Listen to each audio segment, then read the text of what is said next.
What's going on, everybody? And welcome back. Welcome back to the Hangout spot where you already know. Hold on a second. Damn, I had the TV on. Welcome back to the Hangout spot where you already know it's real talk, boxing talk.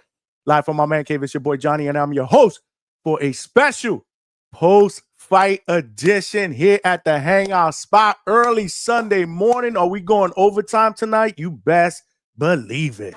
Let's get ready to rumble. Here's Johnny. And I just want to thank everybody for rocking out, bro. Yo, Saturday, bro.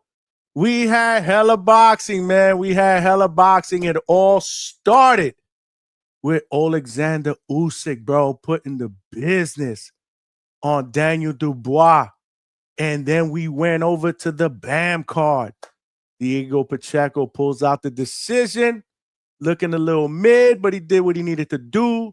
Bam Rodriguez proved he's one of the best fighters in the world, pound for pound. But let's get to the nitty gritty. Bro. Manny Pacquiao at 46 years old comes back and doesn't get cooked, bro. He walks away with a majority draw, and I want y'all to chime in. What do y'all think about that? We put a poll out. We had to do the post-fight. We're going to open up the phone lines. There's going to be hella people that want to call in. So we're going to have to keep it like 4 minutes a pop, man, because I'm not having about 15 people on the panel today, bro. I want everybody to call in and get their opinions in, bro. So we're going to have to keep it 4 minutes a pop. We do got my man Alex Vega up in the building. He gonna co-host on the panel for a little while, and we'll mix it up as the show goes on. What's going on, Vega? What's going on? What's up? What's up, man? Another night, well, another day full of boxing because we had UK boxing. We had hella boxing, bro. We had hella boxing. But man, it ends with Manny Pacquiao getting a draw against Mario Barrios. I put a poll up, man. And y'all already cooking, bro. I need for y'all to let me know what y'all thought went down in that main event. Manny Pacquiao, 46 years old. I mean, I saw vintage or some spots of vintage Manny Pacquiao early in that fight, but there were a lot of flaws based on age. And then obviously I saw a Mario Barrios who is 16 years younger than Manny Pacquiao, not being able to take advantage of a lot of those flaws. That's what I saw.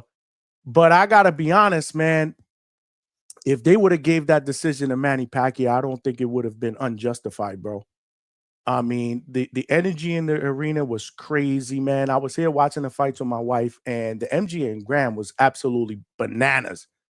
You know, during his walkout when he was announced. I mean, he's a true legend of the sport.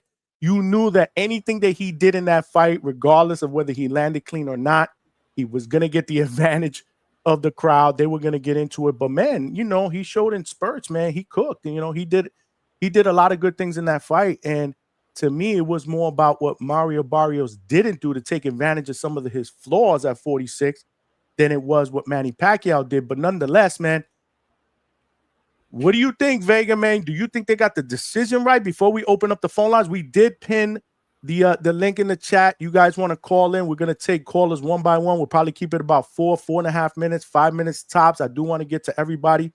Dude, we already cooking in here.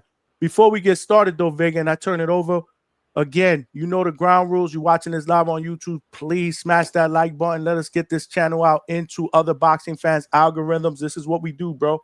Structure shows during the week, 9 p.m. Eastern Standard Time. Sunday nights, we doing post-fight recaps right now where we open up the phone lines. This is where it's at, but you got to smash that like button. We are streaming live on X right now and on Facebook. So if you guys are watching on X, give me a retweet, share, come on over to the channel. Same thing with Facebook. Like, come on over, subscribe, tell a friend to tell a friend. We are growing at a fast pace. We got to continue to grow and turn this train into a locomotive. I want the chat to cook. I do want the chat to cook. And there's a lot of chat activity right now. We got over 135, almost 140 people in here. So we are going to pop. Vega, I'm going to turn it over to you, though. What you think, man? What you think? Did they get the decision right? How did you see that fight playing out? Yeah, definitely a more competitive fight than I anticipated. Like you said, Pac-Man and Spots did really well. Barrios, way too much respect. Um, Definitely was the obviously the bigger and the stronger man, but was just too tentative and too much of the rounds. Yeah, I think that that decision wasn't proper. I think that was definitely incorrect. I had Mario Barrios winning that fight 8-4. It's quite clear to me. Mario Barrios had a better jab. He had the better shots landed. It was landing the right hand, better body shots. I think Manny Pacquiao showed he was 46 years old. I think in the middle to towards the end, he did have a good string of rounds. I think I gave him like 4 straight rounds. I don't know, somewhere like between like 4 and 7, 4 and 8, something like that. But Barrios ended very well. And I think Mario Barrios was robbed tonight. I think everyone expected either their Pacquiao fans or expecting him to do worse, and he did better, and that's why they're saying he won. I think he lost. I don't think he did good enough. I don't care if he's an 8 division champ. I don't care if he's a Hall of Famer. I think Mario Barrios, as weak as he looked, as much he left to be desired, won that fight clearly. 8-4, I can see 7-5. And the worst, a draw, which is what we got. So, the chat right now is cooking right now. And, we got about 50 votes in. Again, keep the votes coming in. Right now, 60% of the people that are watching feel like Manny Pacquiao won. 14% feel like that Barrios won. And 26% are okay with the draw. I texted you during that fight. My biggest thing with Mario Barrios was I knew Pacquiao was going to show vintage Pacquiao the first 3 or 4 rounds. I knew that. And I expected it. He looked fast coming in, didn't look vintage Manny Pacquiao coming out, right? So he was there for the taking, especially after he got in. He wasn't quick to get out, and Mario Barrios wasn't taking advantage of that at all. Now, the jab was crazy. I ain't going to lie. There was a point in the fight where Abdamar said that Barrios could probably win this fight with the jab, but I knew it was going to take more than a jab to beat him, bro. You got to remember, he had the crowd behind him. Judges are human. He did a lot of good work. He really did. But I think it was more what Barrios didn't do enough of to me. Now, he did turn it up, in at the ending part of the fight, especially the last round. I did give the last round to him. The crazy part about it is the unofficial scorecard had him down by I believe it was going into the 10th round. They said he had to win all 3 rounds to make it a draw. And apparently that's what happened. I don't know, man. Again, this was more it was very, very entertaining. Again, as a Manny Pacquiao fan, again, you saw some spurts, right? 46 years old, he still came to fight, but this was more to me what Barrios didn't do as opposed to what Pacquiao did, which is why I would have been okay with the decision going the other way if it would have went the other way. That's just my opinion in the matter. But yeah, man. Vega had an 8-4. What y'all got? The chat is cooking right now, man. Again, if you guys want a comment or a question to be read, again, super chat is the best way to go. I will try to go through as many of these as I possibly can. But let's get a caller up in here. We got Malcolm on the check-in. What's going on, Malcolm? What up, man? What up, Johnny? What up, Vega? How y'all feeling today, man? With the Tampa Bay Rays hat. You don't see that too often. Damn. All the way from Arizona. Gray brim too, man. We don't do the black nasties. It's a New York thing. But yo, man, I'm gonna be real. Bro, I thought Manny won. I'm saying, and mind you, I woke up late. So I'm gonna have to catch some replays and shit. So I can't really talk too much about everything else on the PBC card. Fire Stick Boys was outside, by the way. But I could see it, and I want to see it from Vegas' perspective, but from your perspective, Johnny, the reason why I had Manny winning, he just seemed to have more effective work. He was able to he seemed like he could let his hands go a little more. Barrios is really just sticking out a jab, but he seemed too hesitant. And it was more of, and I like that you said it, it was more of what he didn't do. That there's this little saying, and a lot of people don't get it. It's like, he didn't beat me, I lost. I don't know if it is more of like, yo, bro, you could have done better. Like if he would have just let his hands go, he would have been fine. There was some point in the eighth round. I remember seeing Manny just lunge in. I think he was lunging in with a straight left, but his head was just, his head was down. All his weight was to the front foot. The back foot lifted up, and I'm just looking at Barrios like, yo, bro, why didn't you throw a counter uppercut? I was just waiting for it, but he just seemed to respect Manny so much, and maybe it's just that Manny's punching. I can't, as much as I don't like these older people just coming back in boxing, and then I don't want certain fights after that. Like everybody says that Manny got like these little bricks in his hands, so I had to give him that. Maybe that power is the last thing to leave. His hand speed didn't look the craziest. The angles are gonna still be there, but his foot speed ain't all that. His balance ain't all that. But that power was just something for Barrios to worry about. So I can't be too mad at a draw, but I thought Manny won. I don't see how. And I'm curious to why you seen on Barrios winning Vega. He just didn't do enough for me. Like I don't know what it was. He was very, very hesitant. That's why I want you to break that down, Vega, because there was so many opportunities for him to counter. He just didn't take advantage of it. Now, when he did let his hands go in spurts, he was effective. He was really effective. I mean, he landed a lot of good shots on Pacquiao, man. The dude's eye, I believe his left eye, his right eye was a little swelled. That was more of the jab. The jab was out there, bro. The jab was legit. But I do feel like he gave Pacquiao too much respect. And there was a point in the ending part of the fight, I believe it was the 11th round, when Bob Santos was telling him, bro, you can't be giving this dude respect like that. Go in there, but be careful. Don't get caught out there, but you can't show him any respect. I believe that was to me what I saw in that fight the most. Like he just didn't let his hands go enough. I don't know what it was, man. So how did you so taking it back to Vega, man? My bad. Before you go back to Vega, my fault, Vega.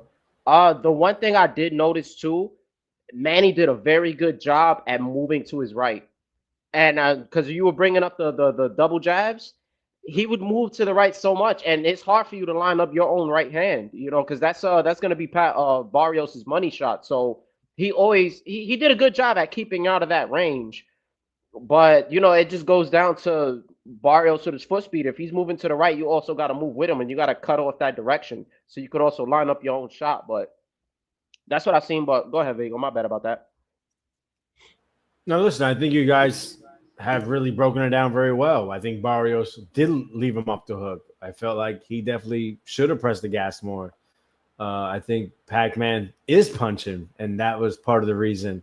But I have fight score round by round. I mean, I had a 5-1 Barrios after 6. Then Pac-Man ran rounds off, and then Barrios ended strong. So I had an 8-4 Barrios. I'm sorry. I just felt like, right, the jab was working. And then he worked pretty decently off the jab, but it wasn't as much as needed to really stamp rounds, right?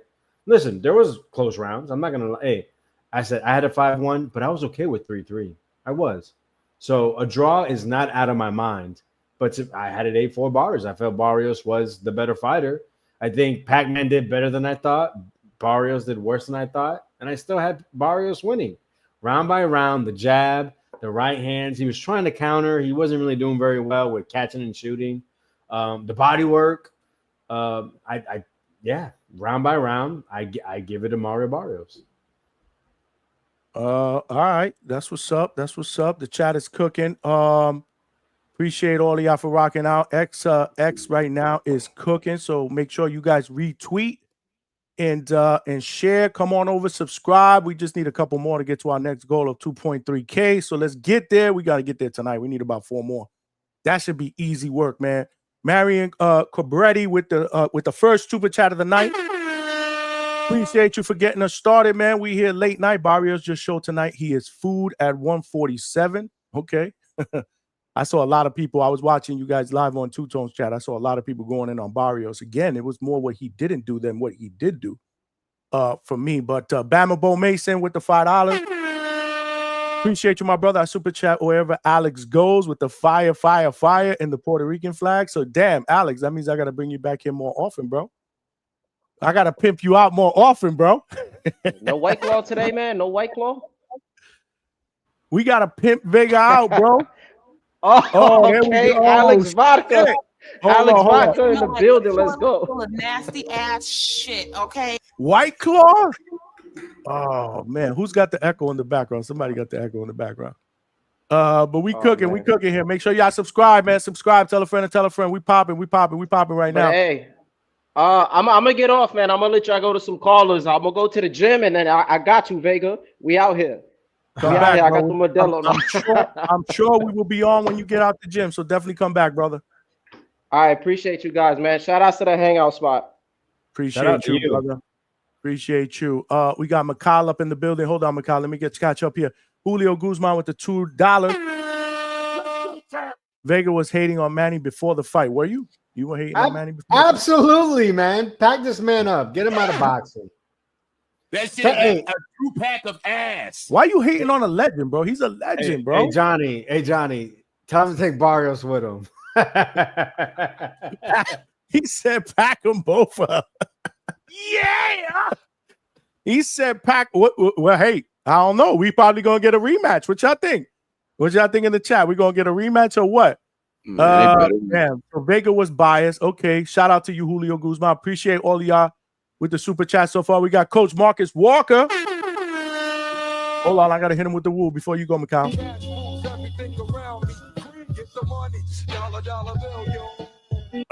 Love you, bro. And I love you right back, Coach. You know you family, man. Appreciate you.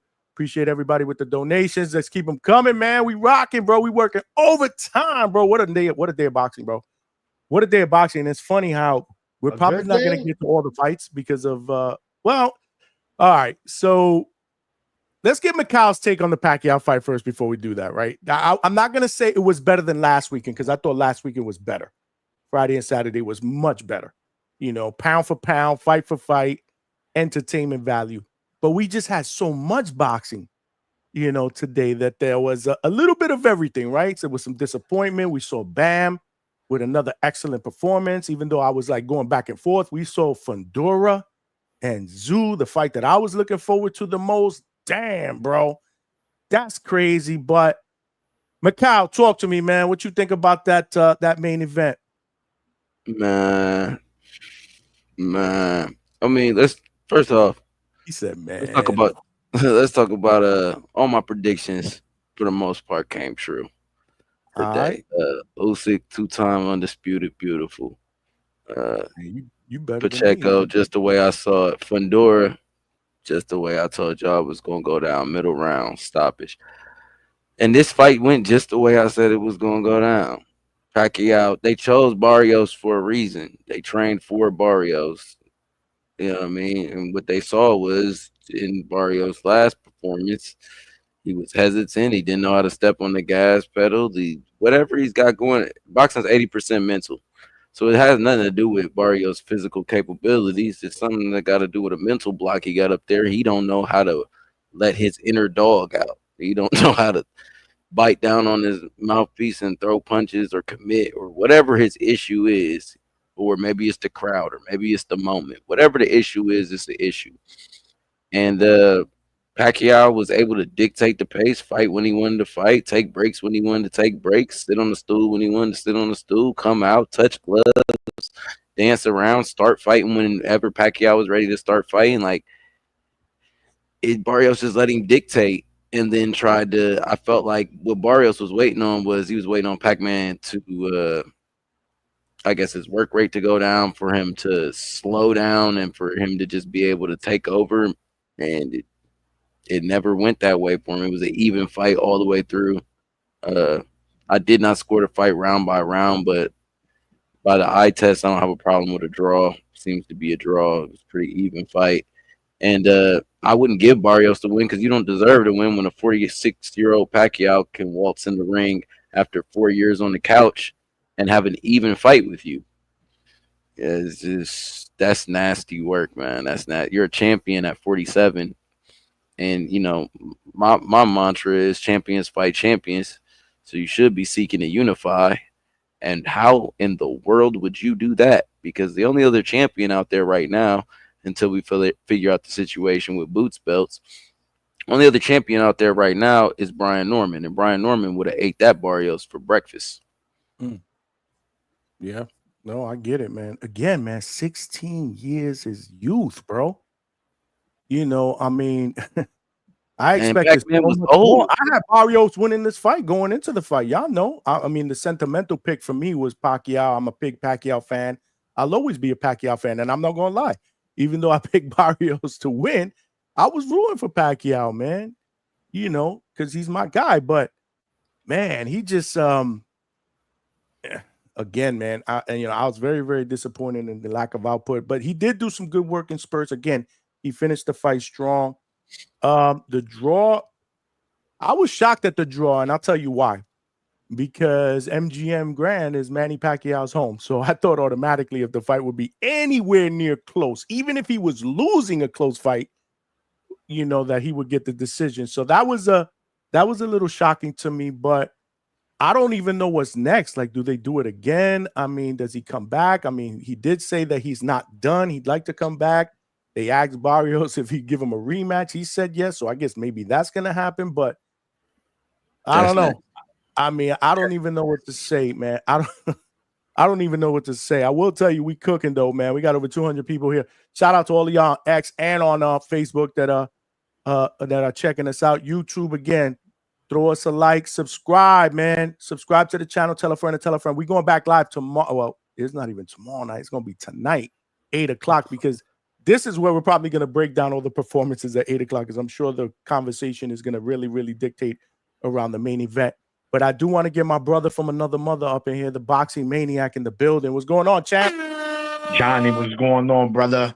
What's good? What's good? Well, good morning, actually. Good morning, not good evening. Hold on. You up?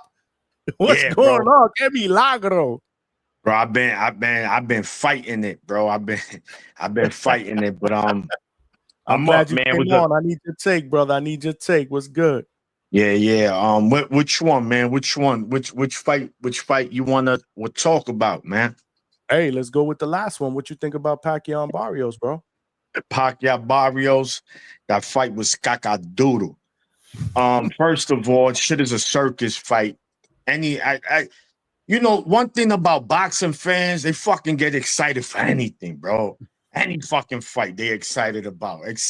Listen, we know Manny Pacquiao is a legend, one of the greatest all time. He's an all-time great. He's not a great fighter. He's an all-time great. When you mention Sugar Ray Leonard, Roberto Duran, Marvin Hagler, Pacquiao, Mayweather, he's in that conversation. So we respect him and we love what he did for boxing. But it's a young man's sport. Yeah, George Foreman did it. I don't care about that. We in the new generation, man. I just don't want to see it. Now buy it. He did show some flashes, right? You like, oh shit, hold on. What's going on here? Mario Barrios, your fucking name is the Aztec Warrior, and you fucking fight nothing like it. You fight like a generic version of Shakur Stevenson, bro. Yeah, hey, little Mickey Mouse jab. Let your hands go. Let them shits go, bro. You fighting an old man. Man say, oh, you want to fight me? Disrespectful. I'm throwing 4 or 5 punch combinations. Fuck it, let him hit me. But you know what? I'm gonna let him know. Nah. Not at 46, homie. You can't give these guys too much respect, man. And that's the problem. And hence why this fight was so close. And now, Baya, I still had Manny edging him. I mean, it wasn't by miles, but I did have him edging it. But it is what it is, man. Barrios, I'm going to tell you right now, man, put him on the plate. He's definitely full at 147. If he doesn't change that style, bro, he's full. Norman, Barrios, just come with your black suits because you come into a funeral if they gonna fight. I'm just telling you right now. Pacquiao, on the other hand, shout to you for trying, but I'm not trying to see him again. And I say this respectfully. You know, I got respect for him. It's like your uncle, right? Your uncle that was known on the block for them hands. And you like, yo, just chill, bro. Just enjoy your family, enjoy the kids, man. Like, why are you out here trying to fight these young dudes, man? There's no need for that. But you know, regardless, it was a phenomenal night of boxing. Tim Tszyu, Fundora, he pistol whipped Tim Tszyu. He said, man, stop playing with me. I ain't gonna even shoot you. Here, aguanta eso. And again, that fight, going into that fight, I was questioning the backroom fight. How much of that fight took a toll on him? Now, by it, after that fight, he beat Joey Spencer. But come on, we know Joey Spencer is, if we want to be nice, call him a middle of the pack fighter at 54. And that's being nice. He's under the middle of the pack. He's in the bottom of the pack. And you saw that. And it wasn't what Fundora did to him. It was every time Fundora hit him, how he reacted to those punches. He just didn't look good. And it's like, damn, bro, his body, there's something off there. But I respect Tim Tszyu, man. That's a warrior. That's a true warrior. He came, he did what he can, and it just wasn't his night. He doesn't have it anymore.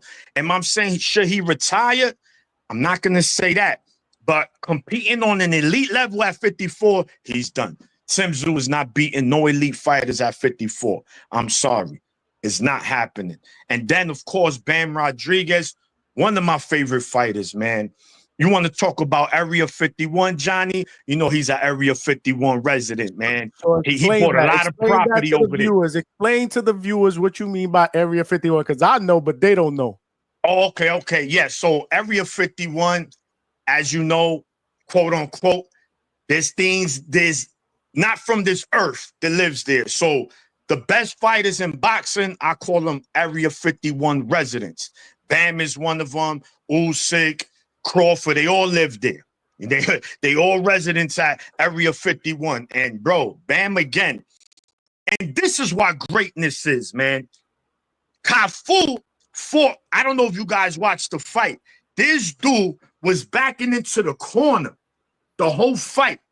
He had to get him out of there, right? All he wanted to do was counter. Now, obviously, it was evident that they were worried about the angles that Bam had. Because if you want to talk about arguably, I'm not saying that he is, arguably the most complete fighter in all of boxing, no matter which division, Bam Rodriguez. Again, arguably. I'm not saying it's clear cut.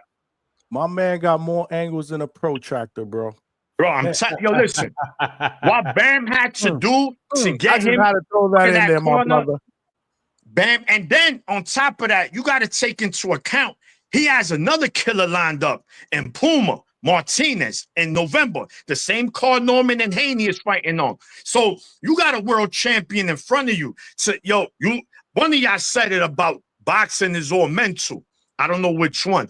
100%. You know how mentally prepared you got to be to go in there, fight a young champion in your hometown with that pressure and still perform the way you did. And Blacata, he cooked him. He put my man Cafu in the oven too. He said, Bing, put him on 350. Hold that. We cook him. Get him up out of here. Boomer, you next. Listen, man. And Usyk, man.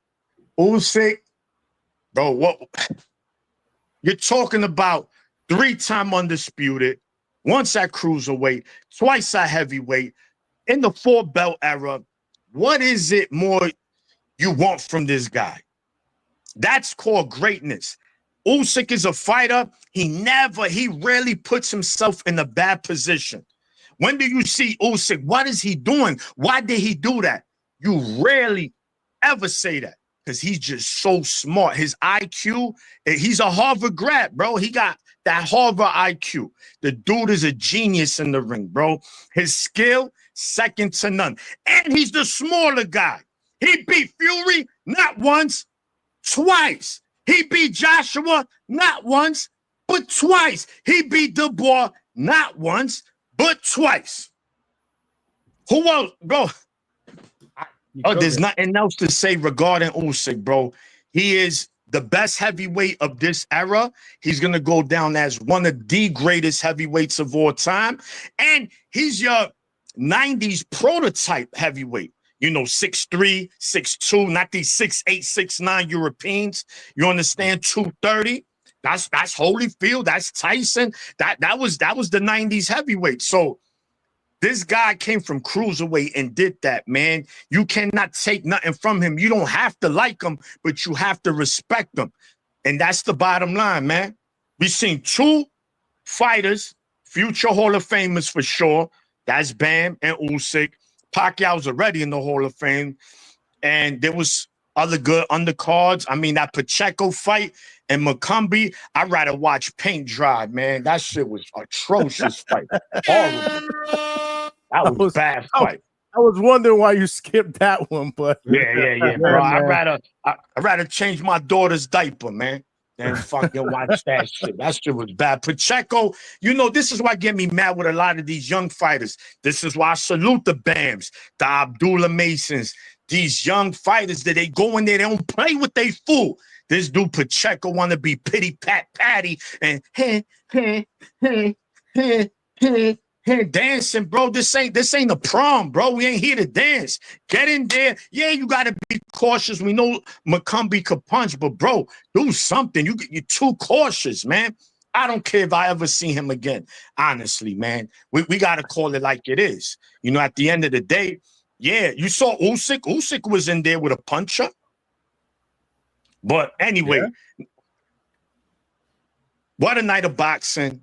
Fans of the sport, we win. Anybody complain about tonight, just stop being a boxing fan, bro. Honestly, just don't do it. And that's that, man. The Zone gave us 2 cards. Amazon, Al Heyman, even the Pitbull fight was good. It was one-sided, but it was action. And Figueroa, Joet Gonzalez, them dudes threw like 1,000 punches combined. Them bro, they were fighting for the last burrito, man. They was like, nah, bing bang, bing bang, bing bang. They were cooking. They were in the kitchen. So who did you have winning that fight? Honestly, I had Gonzalez edging him, man. I think he outworked him. I mean, it was close. I'm not going to sit here. There's a lot of close rounds, right? Because people forget the criteria to judge a round is defense, clean punching, effective aggressiveness, and ring generalship, right? Those are the 4. That's how a judge supposed to. Now, we know they don't judge it like that. But they fought a typical Mexican fight. In the phone booth, they fought right in there. They didn't fight in the living room. That was bathroom right in there. And Gonzalez, you talk about, he lost the Dog Bay, he lost the Shakur, he lost the Navarrete, he lost the Luis Alberto Lopez. These are all former world champions or current world champions. So all his losses came to real good opponents. And to me, man, he edged Figueroa. He outworked him, man. He beat him in his fight. But his boxing sometimes is what the judges like or who they favor, or we know, Johnny, you know, this is a dirty business. There's nothing clean about boxing. I'll tell you that. And we all know that. Absolutely.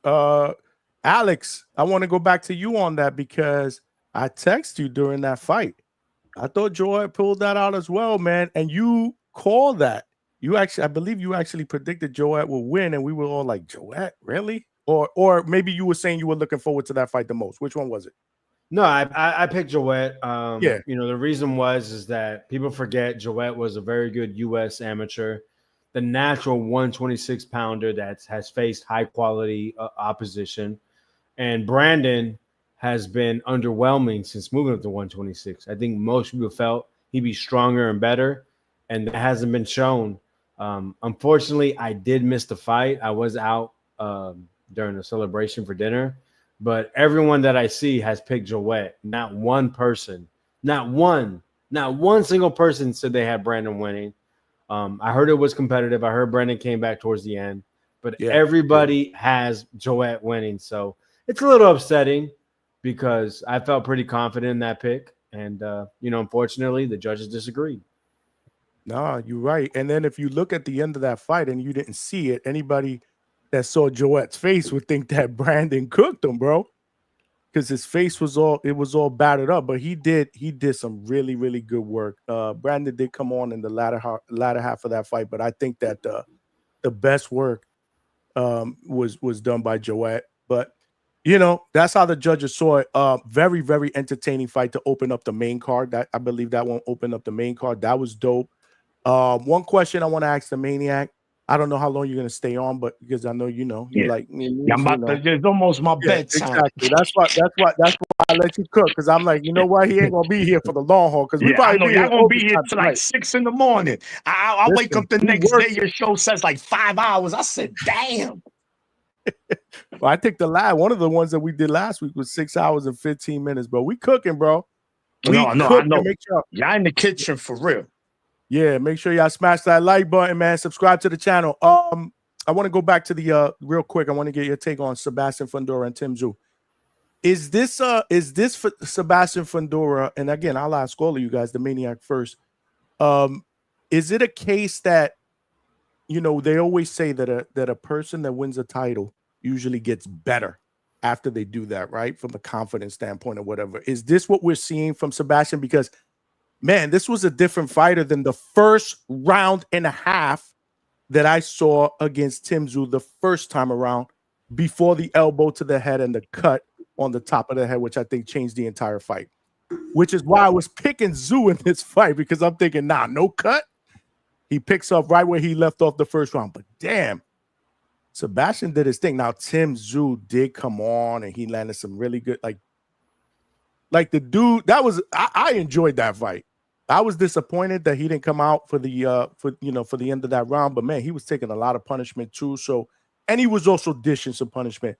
Is that the case with Sebastian? What do you see different with this version of Sebastian than the one that you saw in that first fight?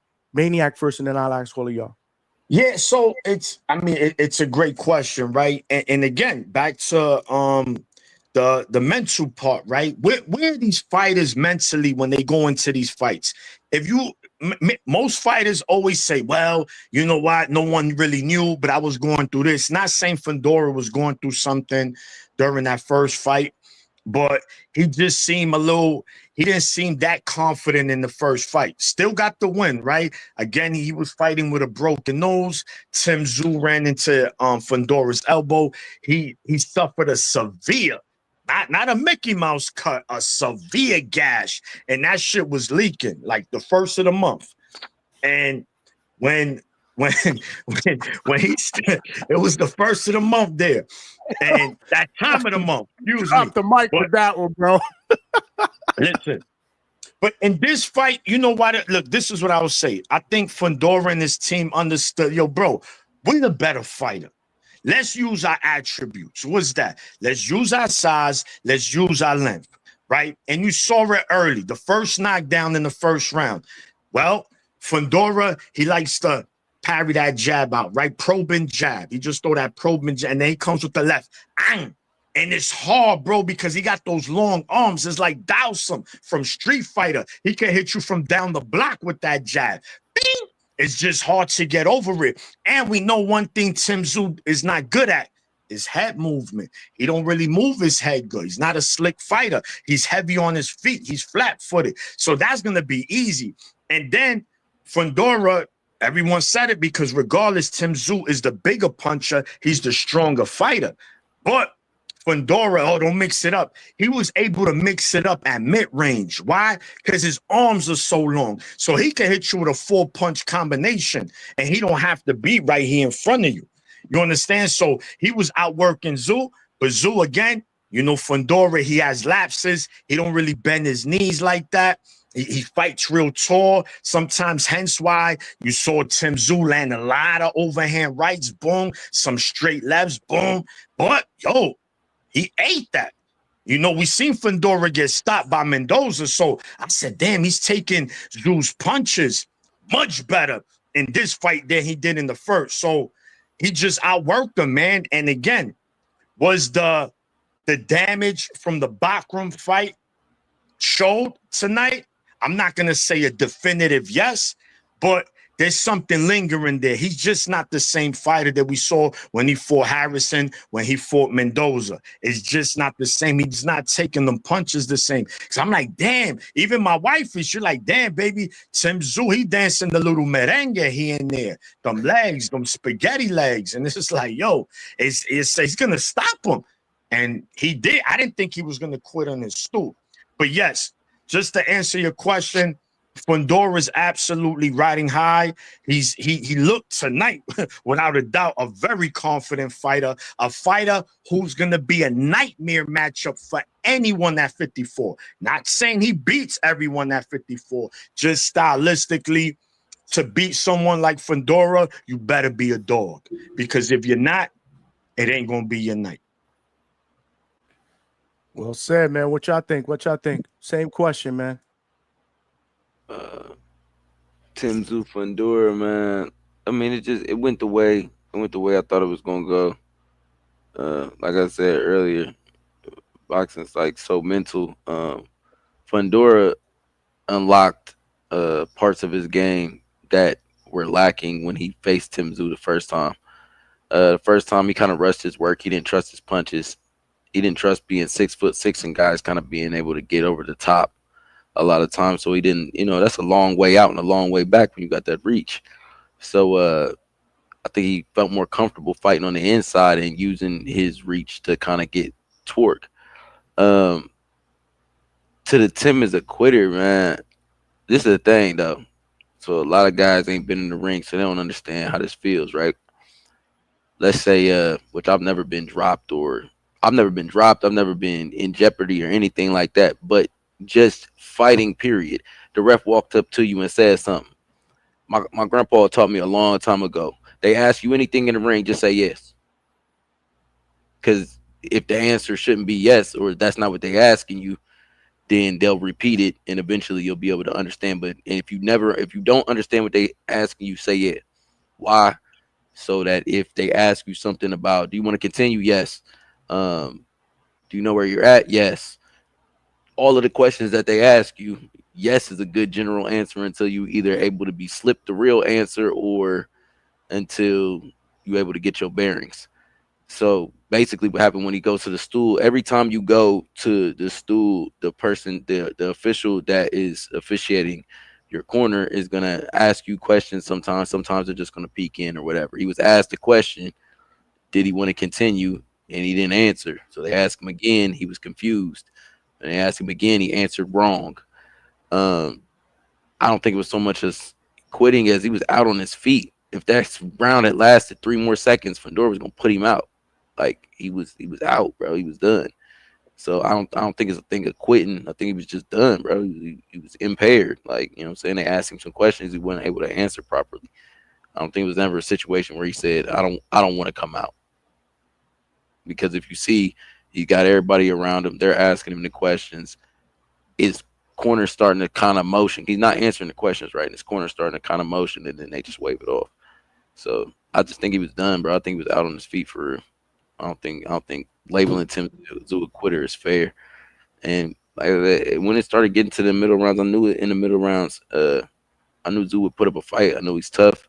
I knew in the middle rounds Fundora would get that finish, man. He's turned into a different fighter. He's an animal at 54, and my hope really is with that 6'6" frame that they're able to put some weight on him and he's able to go up to 60 and then possibly finish at 68. I don't know, but I think at 54 he's going to run into a situation where he's pretty much avoided. Vega, what do you think? You think Sebastian's the guy at 154 based on this performance? Absolutely not. Absolutely not. I think that it was mostly. I think the boxing maniac was trying to avoid it, but yeah, I think he's cooked. I mean, we've seen him after his bout with Fundora. As soon as he got hit or any type of contact, he was always worried about the cut. So mentally, I think I said it actually a couple of days ago on your show. I believe he's a fighter that fights off of confidence. That's what makes him as good as he is. And since that bout with Fundora, that confidence was gone. First it was the cut, then he got knocked out. We see it with Spencer too. Like, he was still worried about the cut. He got the stoppage, yeah, but it just wasn't the same. Then in the Fundora fight, all the success he had in the first fight was completely voided, it seemed, in his game plan. I mean, in the first fight, he controlled the front hand. He had his foot glued to the outside of Fundora's. The second fight, he didn't do that at all.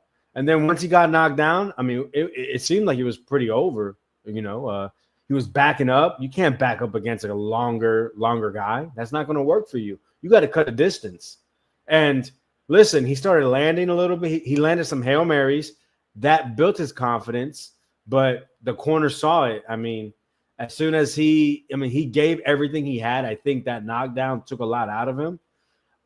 He landed really good shots. He had a couple good moments, but once Fundora kind of had his second wind, if you want to say, they packed him up. They said, we're not sending you back out there. And I'm not going to lie. I was disappointed. Quitter, I don't want to say quitter, but you absolutely can label it that because, listen, if I'm in the corner, I'm like, you're not looking good. You've had success, yes, but now he came back. Now you had to give everything you have. Maybe they had a conversation around before. I don't know. I don't have the sound on. I'm just talking about what I'm seeing. So maybe that's why they pulled the plug. But yeah, I was disappointed. I wanted to see him go out on his shield. I think being the Zoo name, being the fighter that he's shown to be, I was a little bit let down. But I mean, he was starting to get cooked again.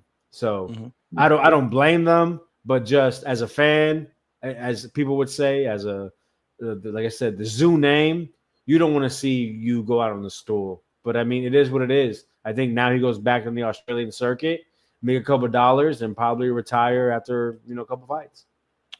Man. Which is why I agree with what the Maniac said earlier. I think that Bachram fight really, really took a lot out of him because see, I thought the corner stopped it, but apparently he was the one that was asked if he wanted to continue. That's what they kept saying, and he said he didn't want to continue. Now, when the announcer, the person in the ring, whoever it was that was interviewing him in the after the fight, asked him, he didn't answer the question. He just gave Fundora a lot of props. He's a tough motherfucker. Like, he didn't answer the question, which led me to believe that he probably said no more. I did see him after that round when he, when the round was over, he went to the corner and he put his hands on the rope like, damn. So he was ejected. Yeah, I mean, he was ejected. And at that point, I mean, what do you do, right? I mean, yeah, you can call him a quitter, but he was taking a lot of punishment. To Vegas' point, he was landing some good some good haymaker shots that gave him confidence. It gave me confidence because I'm thinking, he's going to catch this dude with something, bro. Yeah. And we've seen Fundora hurt before. We've seen him down in fights. We've seen him get knocked out, by Brian Mendoza. So I was disappointed that he quit, but at the end of the day, I mean, listen, this is boxing, right? You live to fight another day, or you live another day, right? Correct. God forbid, one more blow, and we don't see this guy again. God forbid. Yeah. So it was. We wouldn't label him a quitter. He did quit this fight. That is what it is. That's just the truth. Quit. But I wouldn't I wouldn't generalize him as a quitter. No, just this fight. And another thing that people seem to forget, man. Tim Tszyu ducked no smoke, man. He signed up to fight Charlo. Charlo was the one that was injured. He was there to fight everybody. Some of your favorite fighters ain't going to get in there with no more to Zaliev. And that's the problem. People pick and choose who to give credit to. And I'm talking about boxing fans. They pick and choose who got a better resume. When they know their favorite fighter resume is a decent one, they pick and choose. Tim Tszyu is a fucking dog. And anybody that thinks otherwise is a fucking fool. You don't know boxing. He ducked no smoke. He's fought. He tried to fight, again, Charlo. Charlo was nowhere to be found. Everyone, he never said, no, I'm not going to fight him. He fought everybody. Signed up to fight Fundora again. Trust me, who's going to be running to fight Fundora? Nobody. So at the end of the day, man, he accepted the fight against Fundora with what, a 2-week notice? And he was going to fight Virgil Ortiz, but his cut wasn't healed enough. So this dude, let's stop the bullshit, man. We want to give passes to other fighters. Oh, no, but you got to understanding, man. This is boxing, man. Get in there and fight. Yeah, it's a business, but you know what? If you want a name, you got to fight, bro. And so Tim Tszyu, I will forever give him his credit. I will always salute him because I know he's willing to go in there and fight the toughest. Yeah, some of that shit is done, bro. Boxing is a brutal sport. Motherfuckers die every year from this sport. because of head injuries, because of fighting. Motherfuckers don't die every year for getting tackled in the NFL. Motherfuckers in the NBA don't die from getting dunked on. Motherfuckers don't die doing the dive and catch in baseball in the outfield, but in boxing, they die. So when you get fighters like this that goes out there and give it they all, he just didn't have enough in the gas tank, bro. It's like the tank is empty. Where the fuck the car is gonna go? You could put both your foot on the gas pedal. That car is not going nowhere. He know his body. He said, yo, I can't. And that's that. And fuck it, I respect it. Because at the end of the day, like Vegas said, go back to Australia, beat up Mickey Mouse Jim, Pumpkin Pie Perry over there, and call it a day. He's made money. He's a legend out there, and that's it, man. But Johnny, I'm just tired of a lot of boxing fans, picking and choosing. There's a lot of bias in this sport, a lot. Now, we can't do that, man. We got to be fair across the board. You can have your favorite fighter, but you got to call it like it is, too. And if you're not, then you're not being a real fan of the sport. You're being a fan of a fighter. I'm about the sport. I got my favorite fighters, but if he got cooked, he got cooked. If his resume is Mickey Mouse, his shit is Mickey Mouse. It is what it is, right? Hey. Johnny, the crackhead reference.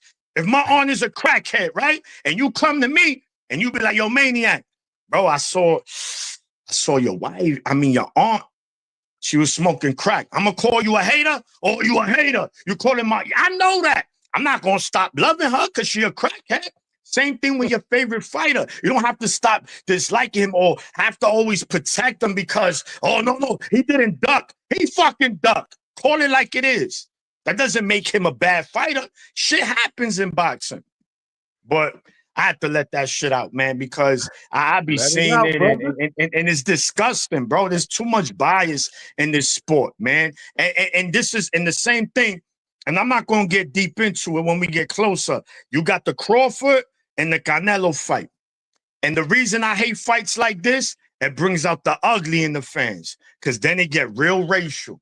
Because if you're a Spanish dude and you pick Canelo, you racist. If you're a black dude and pick Crawford, no. It has nothing to do with that. Some people, they're going to stick to their ethnicity, and that's cool. But that shit brings the ugly. You go to chats, put up a Canelo Crawford, who you think is going to win? I guarantee there's going to be some ugly. I don't even entertain that dumb shit. That's ignorant shit, bro. If we here to talk boxing, it don't matter. Boxing has great fighters from all backgrounds. At the end of the day, if you can't talk boxing without taking shots at someone's ethnicity or race, then you a cornball, bro. A real cornball. Real talk. Damn, Maniac let it all out. You in church right now? Nah, it is what it is, bro. It needs to be said, man. You can't. It's disgusting, but that's the way boxing is, man. It's a racially driven sport. I'm gonna tell you, Johnny. I was at the Belanga fight, right? Soon as he lost, here he goes, post. All the Puerto Ricans are mad because Amanda and Belanga lost. Bro, the fuck is mad? I went to both fights. I had fun. You know what I'm saying? Like, why we got a gen? So if Crawford lose to Canelo, why we gonna say, all the black people mad because Crawford lost? How ignorant that shit sound, bro. It's boxing. At the end of the day, we should just be thankful that these fighters are getting in the ring and fighting. And that's that, man. Let me get up out of here, man. Let me go to sleep, man, before I wake up the kids. Go to you. Hold on. You didn't wake up the kids yet? Nah. He hasn't started yelling yet. Holy smoke. That's my brother, the boxing maniac, man. He mad passionate. I love his passion. But he be talking that shit. He know what's up, man. He know his boxing, bro. Julio Guzman. Let me catch up with a few of these. Julio Guzman went to $2. And just like that, Tim turned into Chavez Jr. the quitter. We just talked about that. He quit tonight, but I wouldn't necessarily call him a quitter. I don't know if you guys would, but I wouldn't. I mean, if you quit once, bro, you're like Duran quit, and we don't classify Roberto Duran as a quitter. Well, no, we classify him as a Hall of Famer. Because what did he do after that? Lightweight. At the moment, he was a quitter. Like, we don't know what Zoo's trajectory I just think is it's different than it was back in the days. Like, if that would have happened today with Duran, he would have got cooked with social media. Bro, Never. Duran was hated in his own country during that time. He had to walk around with a tiger. Like, But yeah, he think was. about how fucking bad it would have been today, Vega, with social media, bro. But all I'm saying is he was labeled as a quitter until he went out there, fought a couple times, lost again, came back, won, lost, won, but he proved he wasn't a quitter after that. Zoo has to prove that he's not a quitter if he continues fighting. That's all I'm saying. Very true. No, I don't have a problem with that. Julio Guzman is back with the $2. Said Tank's resume lost tonight. Obviously, that's because of Mario Barrios. Hesitant to and that's another thing, man. I said the same thing in the beginning of that fight. I was telling my wife that I was like, bro, this dude is 16 years younger. He's a champion. Step to this dude, bro. Like, why are you like, bro? Make a point to step to this dude, bro. Walk him down, throw punches in volume, let him know, bro. You ain't coming up in here after 4 years retirement and even making this fight entertaining. He just didn't. It was almost like he was an aura of Pacquiao, like he was fighting the Pacquiao of 16 years ago or whatever it was, 10 years ago or whatever it was. Like, I'm not sure what the hell happened there, but Birdman is with the $2 said ass tech warrior. Let me ask. You call him Let an me ask ass. you guys. Hold on. Let me just read a couple of these. So hold that thought, because I think you're gonna come with something good there. I just have that look. You have that look in your face. Barrios took Amanda Serrano. Sorry, Julio Guzman, $2. Amanda Serrano's playbook, which means what happened in the last fight against Katie Taylor. Heavy Chevy guy with the $2. Tank is ducking Gary. I'm starting it. Oh shit, we haven't even got into that, bro. Gary Antoine. Oh, it's not even Antoine. It's Gary Russell Jr. Russell Jr. Yeah, Mr. Gary Russell Jr., who we haven't seen in the ring in what, 3 years? Did y'all see that fight? I saw bits, bro. Whoo, watch that fight, bro. He looked like he didn't skip a beat, and it looked like he was carrying this dude. Like he could have probably put this dude out in the second, third round. I think it was. Bro, the second round, I can't believe that guy's tough, bro. Like for him to get up, I mean, that second knockdown, he looked done. Yeah, but even after that, like Gary Anton Russell really didn't go in for the kill. It was almost like, yeah, I'm gonna stay patient here when he probably could have. I'm thinking, like, I'm trying to get him on for an interview because I'm working on that. I'm gonna ask him, like, did you purposely, not try to step on the gas pedal in the second round because maybe you wanted to go 3, 4, 5 rounds? I don't know. You hadn't been in the ring in 5 months. It sure looked like that to me. But then the guy got tougher after that. So it was almost like later on in the fight, I was like, damn, maybe Gary should have stepped on the gas pedal. But then he finished him, bro. Woo! That was a great performance, man. So then it's perfect, right? I think Gary was just patient for real. I think, like, you think so? I thought he was. I think he just knew he had the fight in hand and was like, you know what? I'm gonna wait until I see the opening to really smash the gas. Dude got up. He's tough as hell. I press my luck with somebody that's tough, and I get caught with something goofy. I'm older.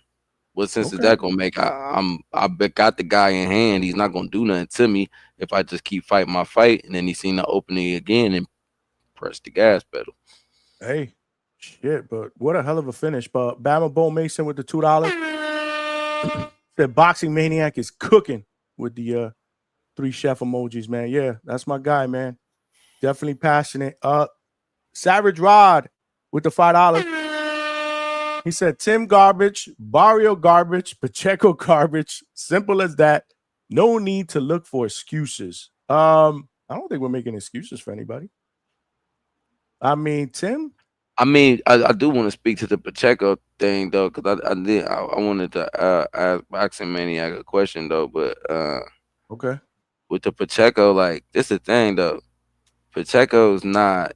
I mean, are we putting Pacheco as a finished product? Like, Pacheco has reached his ceiling. Is that what we're saying at this point? No. Maybe but that would have been a good question for him. I wouldn't. But so I mean, I wouldn't either. So basically, I think with the performance tonight, we saw him execute. I think there was times when we wanted him to kind of pick it up a little bit, and I just think that maturity wise in his game, he's not there yet.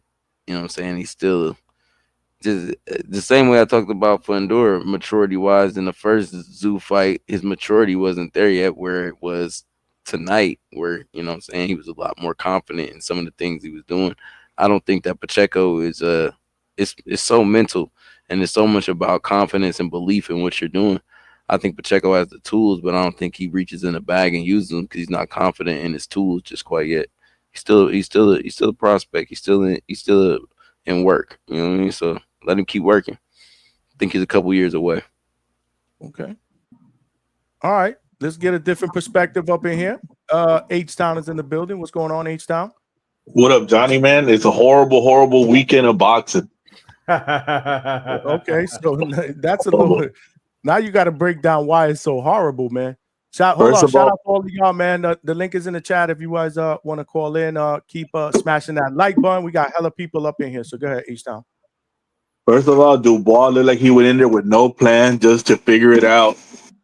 I mean, you think he'd fight with the chip on his shoulder after the last fight, thinking he won, that he'd be in there with a plan and work the body and everything, but he just looked like he wasn't ready for the moment. That was disappointing. They should have let my boy Joseph Parker have that shot because he probably would have given a way better fight, you know, in my eyes. Then we got Pacheco, man. I mean, McCumbie's a tough guy, man, but this was his first test to see where he's at. And he's nowhere near where he's supposed to be right now, according to the names he gets mentioned with. You know, they got him mentioned with Plan and other guys at the top. He's not ready yet. Is he gonna be ready? I don't know, man, because it seemed like he had answers for McCumbie, but he just wouldn't step on the gas. You know, that's what it seemed like. He was just playing it safe. And then we got Pitbull, who I would say is overrated. Can't get goddamn replacement fighter out of there. You know what I mean? Like, he should have been out of there quick, man. This guy, Pitbull, is the Pitbull. He's nothing but hooks, power. You know, first 3 rounds. He ain't no boxer. What do you expect to see 10 rounds or 9 rounds out of Pitbull? You know, nobody expects that. Then my boy Mario Barrios, welterweight's, down bad. 46-year-old man. He's hitting him with double jabs. You're like, oh wow, Mario just bumping a jab like nothing. He's landing comfortably. I mean, I fell asleep for like 2 rounds, Johnny. I was like, dude, what the fuck's going on? I woke up. I'm like, no, still same thing. Same thing's going on, bro. I was so disappointed, dude. Where's the killer instincts in these fighters, man? They don't want to put these motherfuckers away. Excuse my language, man. Come on, man. Hey, no, Usyk, okay, man. Usyk just proved he's great, man. Dubois just wasn't ready for it. But man, I just think now we're gonna get some. Oh, Pacquiao deserves another fight. He went a draw with a champ, and he won that. You got people thinking Pacquiao won that fight. I don't got him winning that fight. Not even maybe 1 round. Probably one of the ones I stepped in. Yeah, Vega had an 8-4. You had an 11-1. Yeah, man, dude, bro. Barrio was ending clean the whole damn fight. He was ending clean. People get excited when he was landing, though. Hey, people get excited with these flurries Manny does. We throw like 7-8 punches and he hits arms and he misses, hits your back. And look at that. He didn't hit shit, bro. Like they're not landing accurate, man. I like accurate punches, like landing. Not like, oh, he hit the glove, he hit the shoulder, he bounced off the shoulder. Nah, man, that ain't hurting nobody. Yo, the chat's cooking you right now, bro. Bro, nah, they're tripping because it's the fanboys. They just want to live in the past. Hey, you know what? Manny wasn't landing. Hey, you know what? Rolly would have knocked both of them out. Oh shit, Rolly would have knocked both of them out tonight. Damn. Man, that was a trash fight, dude. I mean, it was C class versus C class. That's why it looked all competitive. B minus. B minus. You agree that Rolly would have knocked both of these dudes out tonight? I like that fight. I like Rolly. The Rolly that fought Ryan would have knocked both these guys out tonight. I don't know about Barrios. Pac-Man, probably. Because he would have went at him. Yeah, well, the poll doesn't agree with y'all. We almost had 175 votes. 69% believe Manny Pacquiao won, bro. I told you, though, this is nostalgia. I agree with him. I really believe people are giving him credit for those small little flurries. I'm sorry. I didn't really see Pac-Man do that well. He landed single punches. Barrios is landing the cleaner punches, the stronger punches, the better punches. But you know, if Pac-Man landed a punch, it was like a standing fucking ovation from everybody in the chats and online. The But crowd he was going, "Ah!" could we agree? Could we agree he was busier? He dictated the No. pace. Barrios did I not. think Pac-Man did not. No, dictated the pace. no, he did not dictate the the pace. pace. Absolutely I not. mean, Pac-Man? No, he didn't. He yeah. caught his spurts. I mean, I don't know, man. I thought he dictated the pace. I thought he was. I kept screaming at the TV, "You got to get off first, bro." I This agree. dude is 46 years old. So if I'm screaming, you know, if I'm screaming at the TV many times on that, then that's the fight that I saw. I thought that But Pacquiao bro, was you're getting off speaking first. on Barrios not doing enough. Not that Pac-Man was just like yes, walking him yes. down. Bro, You're they were like, probably right. bro, You're there's so probably many right. times where Barrios is over here like squatting, and then Pac-Man's over here just going like this, like I would say that fight this. was ass. The fight was ass. That fight was ass. But I would say this. You got like Vega. You definitely right. Like Pacquiao got way more credit for inaccurate little flurries. Anything that he did, he got way more credit for. But but when the handicap is your 46, when the handicap is your 46-year-old Manny Pacquiao, you're gonna get credit. He might have if he blew on Barrios, they're gonna give him credit for it. Like, I mean, you're fighting Manny Pacquiao. Like, Right. you gotta do more. You know that. I know that. We all know that on the panel. He should have known that. That was obvious. So His why corner not was fight telling him different? that. Why not fight different? Which is again why I'm falling back to him not doing what he needed to do, which kind of dictated why this decision was the way it was, and why most people, including 70% of my poll people, feel that he won. That's my biggest thing. Y'all didn't hear the corner telling him. His corner was literally Santos was literally telling him. He said, "You're giving this guy way too much respect. You need to get busy. You need to jab. Dictate. He's old. So how is it that you guys feel like he cooked him 11 rounds to 1? I didn't say 11 to 1. Well, H-Town did. You had it 8-4. I don't know, man. It's okay. We'll give him 2 rounds, Johnny. 10-2, bro. Johnny. I'm not watching the fight as a. I'm not watching the fight as a Pacquiao fan or a Barrios fan. I'm watching it as boxing, bro. People just watch with fan eyes. They watch with the. Oh, that's my favorite fighter. He threw 10 punches. Oh, again, I picked Barrios, so I'm looking at him and his performance. Maybe that's what it was. I'm watching it as a watch the fight again. And we're coming back here later on tonight at 8:00 Eastern Standard. Make sure y'all smash that like button. Come on, we're coming back on, and we'll talk in detail about all the fights because we're missing a bunch. Yeah. But I'll go watch it again too, Johnny. And y'all saying he had 4 rounds. no, Vegas said that Barrios won 8-4. You said 10-2, so you guys have it really, really wide, but everybody else. A4 is not really, really wide. Nah, A4 is a competitive fight. Could be competitive, you know. Right. Yeah. But and I also said I can see the draw. You know, I'm not upset about it. I'm not mad at the draw. Again, Bob Santos didn't give bad advice. He was absolutely right. Like, yo, this is Manny Pacquiao in Las Vegas. This guy's a moneymaker. Like, what are you doing? You gotta know what you sign up for. But that doesn't mean I can't score for Barrios because I know the judges are going to give it to Manny.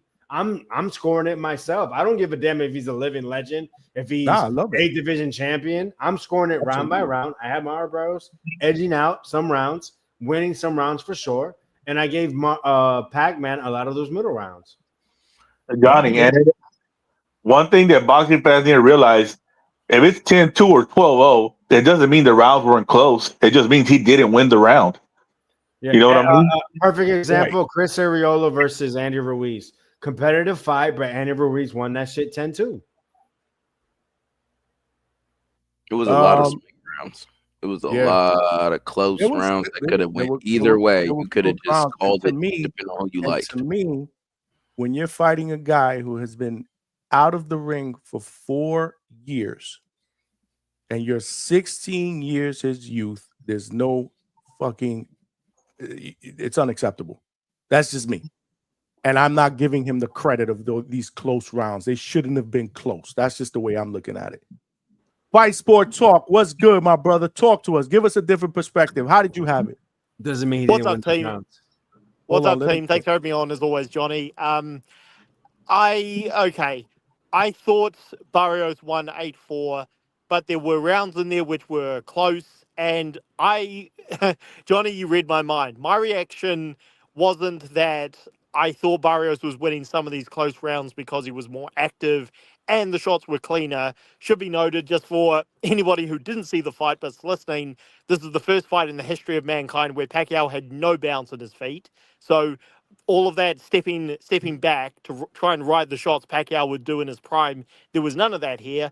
So I thought, well, these jabs from Barrios, there's no question if they're landing or not. They're landing. So close rounds, I thought, should go to him. But I also thought, how in the hell are you having close rounds with an ancient Manny Pacquiao who hasn't fought in almost half a decade? Like, this is terrible. Like, I'm almost laughing at this. Now, maybe, and I've got no respect for Barrios after this, because he should have never taken this fight. But maybe he held back because he didn't want to hurt Pacquiao. I mean, I'm not saying he did, but I thought as bad and as limited as Barrios is, I thought Pacquiao was the most hittable he's ever been, so he could have done more. I still thought he won clearly, but this should have been a 12-0 type of thing. So it's everything that we knew going into it. Like, if Barrios won, he'd say, well, you beat an old man. But if he lost, it's even worse. And we got neither, which just shows Barrios is as irrelevant a champion as we knew going in. I'd rather be criticized for knocking out a 46-year-old any day of the week, than to have this conversation of, I felt bad for him and I took it easy on him because he's a legend. Nah, Johnny. you go in there and you take care of business. Don't worry about that. People will forget that. People will Johnny. forget that with time. Time heals all wounds, bro. Go in there and handle your business, bro. What's up? You didn't notice how whenever Mario went to the body, it hurt Manny, and then he'd tell him, "No, stop hitting me in the body, jab," Yeah, and no, then go back to jab. But that shit like it was fake.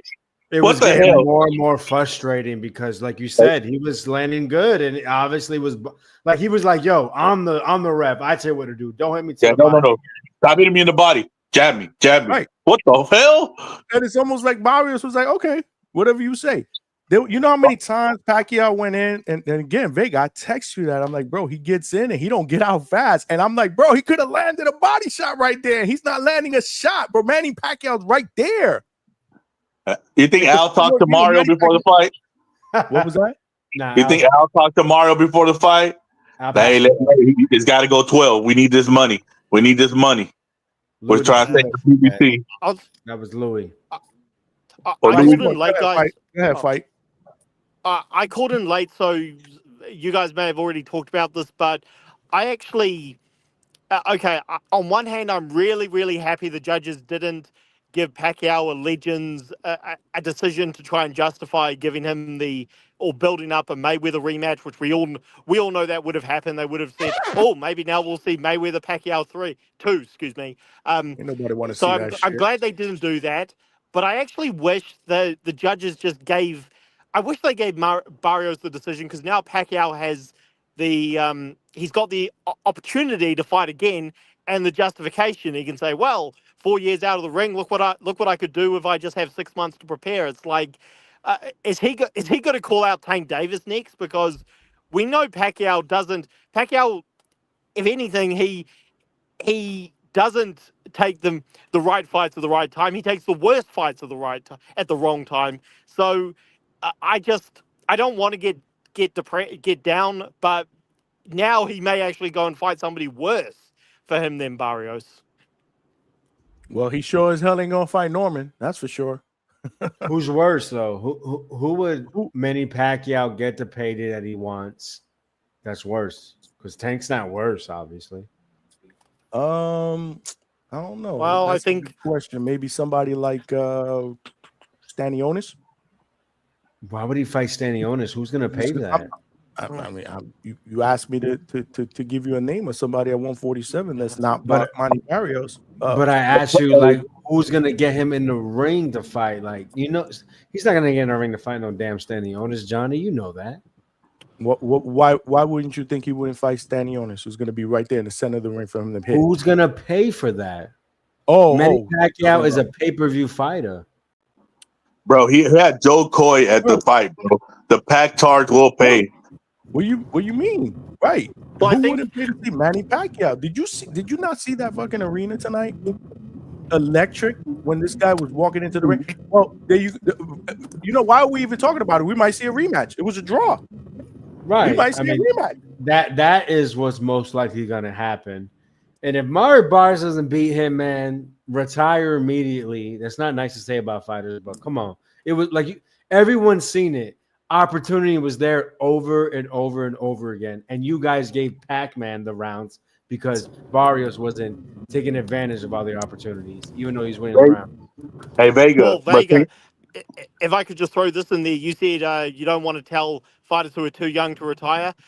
I'll tell you one guy who I think should retire, and I love this guy, which is why I want him to retire, Tim Tszyu.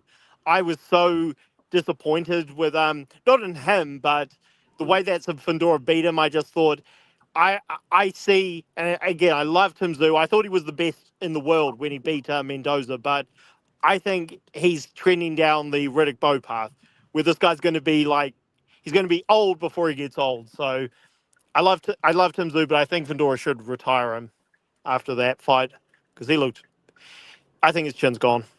Hey, but Tim's taking tough fight after tough fight, so he could take a couple tune-ups and come back to a tough fight, but he needs to step off the gas a little bit. But is that in him? I don't know if it'll be the same guy again. Yeah, I'm from the same neck of the woods or same part of the world as him. I know it's not his character, but it's not just that. If you rely on your chin and you've never got good defense and the chin goes, which is what it did with Murders Aliyev. I just did a video on this that the Murders Aliyev loss just took his chin early. Then, unfortunately, your fighting style goes when you rely on your chin. So it sucks, but I mean, I'd rather Tim Tszyu retire now and not have the career that he may have had rather than go on to risk his health. Because those knockout losses were so bad. Hey, Fight Sports Talk, but in his defense, man, Fundora fighting the style that he fought the first couple rounds is I don't see anybody really beats him fighting that style because he usually comes down to the opponent's side and tries to fight an inside fight, and he's straight away from that. He went back a little bit to it at the like the end of the fight when Tim started landing. But man, when he was fighting with his size and using his reach, and at the end of his punches, he was destroying him. There was he had no answer. He couldn't get in. And man, I never seen Fedor look this good. Fedor. Hey, Sean, I agree with you. Tim Tszyu looked like Tim Tszyu talented. I love the guy, but the problem is that when he gets hit on the chin, he just can't recover like he used to. And because his defense has never been good, I just don't think he can beat a few more guys for sure. But it's going to hurt him in the long run because his chin is just not what it was. So I agree, his skill is there, but he's relied on his chin, and now his chin's gone early. So I hate to say, yeah, I love the guy, but I mean, not everyone goes to have a Hall of Fame career. Like it will be a bit like George Groves or Badu Jack. These guys who had good runs, just not elite runs. But hey, I still love the guy. Hey Johnny, I know a lot of people in the chat were saying, "Hey, boots for Fundora." How do you think that goes? Ooh, I don't know, man. Who's saying that? Is that even realistic though? You said who versus Fundora?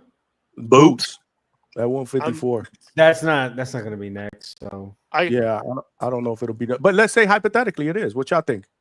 Boots cooks him. I agree. Yeah. Even Fedora fights the way he fought the beginning of the fight. Bro, he Fedor's didn't do anything improving. that well. Like, what is you talking Dude, about? dude, he was using his length, bro. He was keeping him at the end of the punch. He couldn't get in. Like, that's just not by luck. He was keeping him at the end of his punches though, Vega. Right, but Boots isn't like but he's Boots is a different fight. Listen to Right. Fight Sports Talk. He told you he relies on his chin. That's what Boots relies on his chin as well. Okay, He's come quicker, on. stronger, faster, and has way more tools than Tim Tszyu. Tim Tszyu can only fight one way.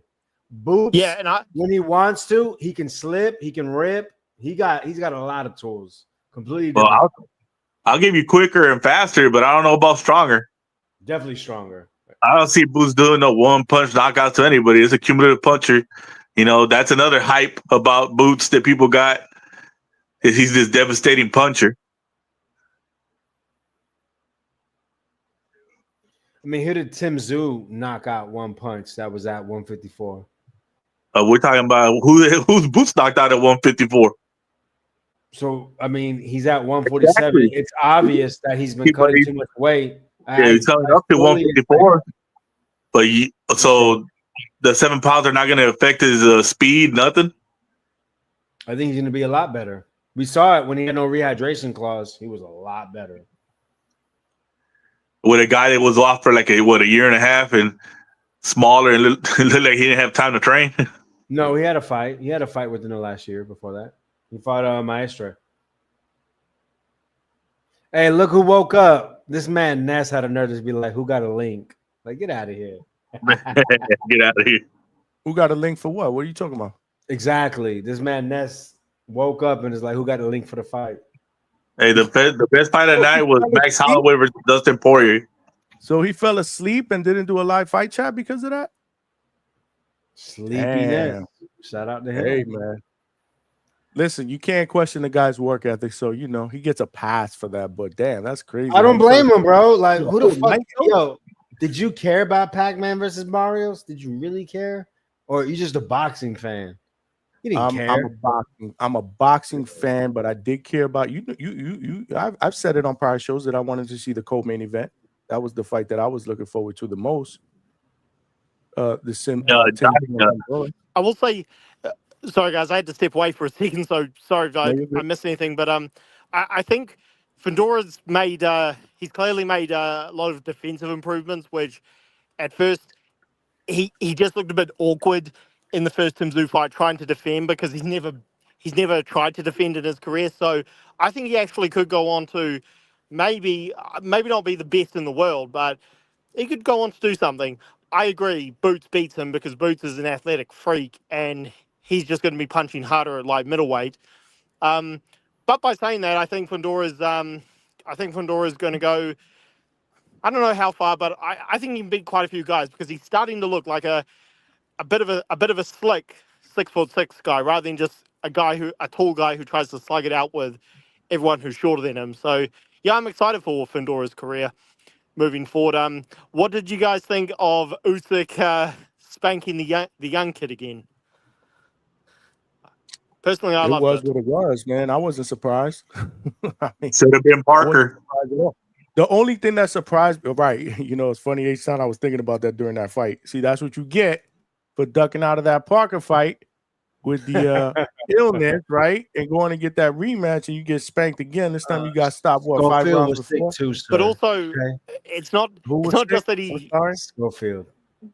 Okay, yeah. Well, yeah, okay. Well, Vega, I agree. Schofield he clearly had something going on, but with Dubois, it's that he didn't even say anything for like a month. And then he comes out and. Hey, yeah, man. Hey, Schofield had the same thing my baby mama's got going on once a month. Yeah, no, Schofield. What did the maniac said earlier, bro? He said first of the month. That shit had me dying. More than the first of the month. Y'all missed that. Y'all both missed that. Y'all weren't on the panel. That shit had me dying. Why he said the first? Yeah, that shit had me dying, bro. I was like, what? I was like, you come up with some good ones, but I never heard that one, bro. Anyway, go ahead, man. I'm sorry to interrupt you, but before you say anything else, that didn't surprise me. he did what he did. The only thing that surprised me was Dubois forgot to hit to the body. Shit. Never hit the body, and that was the punch that supposedly people are debating whether it could have, whether he won or lost the fight. He didn't hit to the body at all. He was headhunting. He was trying to land the right hand. You can't do that, bro. Well, Usyk is the master. Well, I don't think he could. I mean, Dubois, I personally think he knows deep down that he got owned in the first fight, and hitting Usyk to the body is easier said than done. Like, Johnny, I said this on your show. Usyk's had 350 amateur fights, 6 WSBs, which is like a semi-pro league fights, and now 24 professional fights, and nobody's ever stopped this guy. So him throwing to the body, and also Dubois telegraphs all of his shots. So that's why I think Usyk stood in front of him and tried to do his best Joe Frazier impression, because he thought, well, I can see this guy throwing his shots. And I think Dubois didn't want to throw to the body because he knows that when he does, Usyk's going to either get out of the way or just throw a jab in the face. And it was a jab that made him quit the first time. So I think I think despite all, and also Dubois said multiple times before this fight, I don't want to talk about the first one. I don't want to talk about what happened. I don't want to talk about how I took a knee.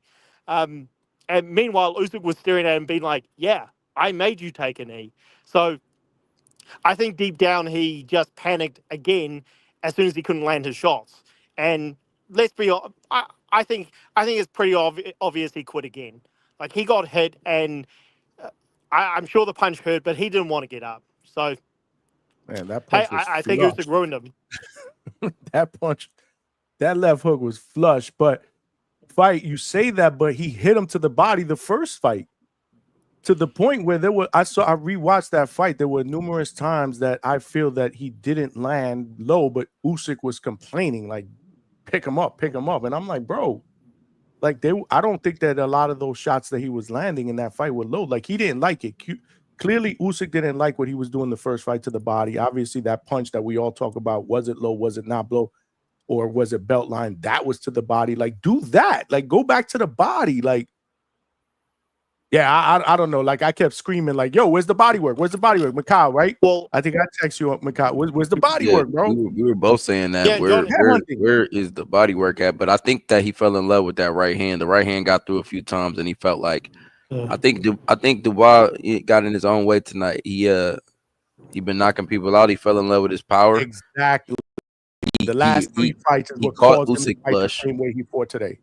Yeah, he caught Usyk flush, and he said, "Ooh, I can do it. I can do it. I can do it." And if you noticed, what Usyk caught him with and hurt him with was a counter. It was when Dubois was lunging in, going for that same right hand he had been going for. He was setting it up with the same flick jab. He would throw out the flick jab and come around with the right hand, trying to go straight down the pipe. He set him up beautifully with the right hook. Everybody's worried about Usyk's left hand, but he set him up beautifully a couple times tonight with the left hook. So I mean, with the right hook. I'm sorry, the right hook. And I love watching Usyk. I do. Yeah. His footwork. I kept screaming at the TV saying that, yeah, hit him to the damn fucking body. I kept saying it, the body. Well, and Johnny, I hear what you're saying. He threw to the body a lot in the first fight, and I agree. But Usyk definitely, he and Lomachenko and also Pacquiao tonight, they will turn to the ref and say, look, that punch straight a bit low, even if it didn't really go low. Maybe they felt it was low. So yeah, I know Usyk probably doesn't like getting hit to the body, but Dubois, okay, I said on your show, the punch was low, and I don't think it was that debatable, but there were questions, but Dubois threw a lot of body shots, and Usyk's never wobbled from any of the body shots in the first fight. So I think Dubois knew deep down, he thought, well, if I've got to just hit this guy in the body, then I better hit him early. And then when Usyk was moving around, he thought, damn, I can't hit this guy. I think deep down he just had a panic attack. Meanwhile, Usyk's chasing him down like he did Fury in the first fight. So I think it was a mental thing, but also Dubois and people think I hate Dubois because I say this, but I'm just being real. He telegraphs a lot of his shots. the punches that knocked out Joshua were telegraphed. But Joshua was there to be knocked out. He was there with his chin in the air. So I think people thought Dubois was a lot better than he was. But really, this guy's always a big swinger. He always telegraphs his shots. It's just Joshua doesn't read counters very well, whereas Usyk is the master at that. Can I ask him a question, Johnny? Absolutely, bro. He knocked Anthony Joshua out with the counter shot. How do you telegraph a counter? Good point. I should have said the first punch that put Joshua down in the first round. Joshua was backing up, and Dubois threw a overhand right, which, again, not to overemphasize, I felt it was pretty clearly telegraphed, but Joshua didn't do anything defensive, so that's what I should have said. Yeah, the counter shot was very good. So you got me there. I will agree, though. He was. I mean, if you're Usyk, you know what's coming back. The right hand today. No, he telegraphed his shots. I was just being next level telegraph right there, man. You can't do that to a guy like Usyk, man. Yeah. But my question to y'all is, what's next? I mean, realistically, let's keep it real. Do we want to see a third fight with Fury? No. Not me. I don't know if y'all do. Not me. No. Who do we want? Maybe Joseph Parker to H-Town's point. That's Parker. Wow. They're ordering it. The WBO is going to order that fight. I mean, it's a fine fight. I have no issue with it. But at the end of the day, what does it do for Usyk? Like, do I give Joe Parker a real chance? He's a different fighter than the other guys, but I mean, Usyk has just proven to be at another level. Every time somebody gives him any type of issues, he steps to the challenge. I mean, it's gonna be father time to beat him. That's it. But Vega, how could we say that like he's this great when he beat a Fury that came off of two like vicious fights with Wilder? You know, who did he beat? Just AJ. You know, but then there's been questions about AJ and a young Dubois. You know, Dubois, I mean, like come on, 26 years old, bro. What do you mean young? Well, I think, and just for the record to everyone, I am from New Zealand, so Parker's my countryman. I felt Parker should have got this fight. I think Dubois kind of punked out in the earlier this year. I agree. I fucking totally agree with that, and that's what happens. That's what happens. Karma's a bitch. Sorry. Yeah. And I have Parker beating him too. So I was picking Parker to beat Dubois in that fight on that Riyadh card. So I was picking Parker in that fight. So was I, which is why I was upset. Well, whatever. That's in the past. But I think, okay, I would have to pick Usyk to win. So I'm not a blind patriot, but I definitely think the fight goes the distance. And okay, I'll just people are going to clown me for this. I think Parker gives him a tougher fight than Joshua did both times. But that's if the fight happens. I think it challenges Usyk. To H-Town's point about what does it do for Usyk, well, Usyk really had nothing to gain after the first Fury fight. It's like we're at that Duran, Leonard, Ali almost point, and I'm not saying he's greater than Ali. I'm just saying how many times can you climb Everest is where we're at with Usyk. So if he retires, he's earned the right to retire undefeated. But if he carries on, it just makes him a greater heavyweight than he already is. So he doesn't need to, but hey, it's in the man's DNA. The problem with Usyk is that he's in a division that's a thin division. There's not like a lot of stars there, and the stars are aging. So, you know, it is what it is. He just I can't put him a top 5 of all time heavyweights. I can't do it. I can't do it. Everybody's been undisputed heavyweight. Who? We haven't had a undisputed heavyweight in this era. Yeah, most of my life, there's never been an undisputed heavyweight. What are you in your 20s? No, I'm 34. So most of my life, Tyson undisputed heavyweight champion. Tyson was undisputed, bro. Tyson, I was a kid. Lennox Lewis was the last undisputed heavyweight champion. Yeah. I just got out of diapers. Yeah, I mean, that's like the golden years of the heavyweights. These have been like the weakest crop of heavyweights. America don't even have a No. heavyweight name. I mean, you can't help when you're born. That's what I'm sure if he saying. was That's born, what if he goes was born against him. in the 70s, he would have loved to challenge those guys. But I mean, he's got to fight the guys that are around right now, and he's beating all of them. And he's Yeah, two-time. but if your basketball team beat the Globetrotters all the time, doesn't mean I could, put him up there with the Lakers or the Bulls. Well, H-Town, I agree the division now, it's not elite, but there are only two areas. How you gonna not agree that it's not an elite division right now? So if you're ruling over a non-elite division, how you gonna be there with Ali and Foreman and Tyson and up there? H-Town, that's where I disagree on that, because Tyson's era was weak. The Klitschko era was weak. Also, Larry Holmes had a weak era. So it's not like Usyk's unique in that area. I think Usyk's resume is But does clearly top. Klitschko beat Usyk? Well, that's a different conversation. Does Who has a Tyson better beat res- Usyk? Well, I mean, you're saying hold they're in on. weak eras. Absolutely. H-Town, Tyson hold on. gets cooked by Usyk. Everybody knows that. Man, Yeah. you're I tripping, think. bro. Well, it's a different argument. Who's got a better resume than who would beat who? I think Usyk's resume is definitely top 10.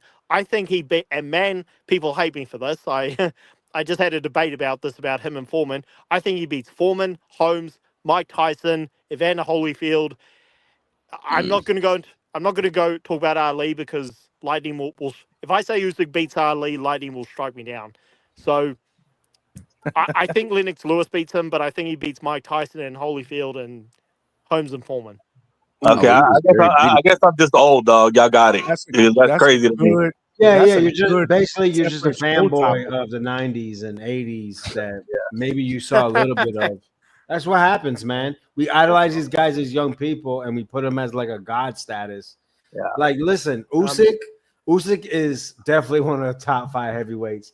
He definitely beats the living shit out of Mike Tyson, man. One of the most overrated heavyweights we've ever seen. Oh man, bro!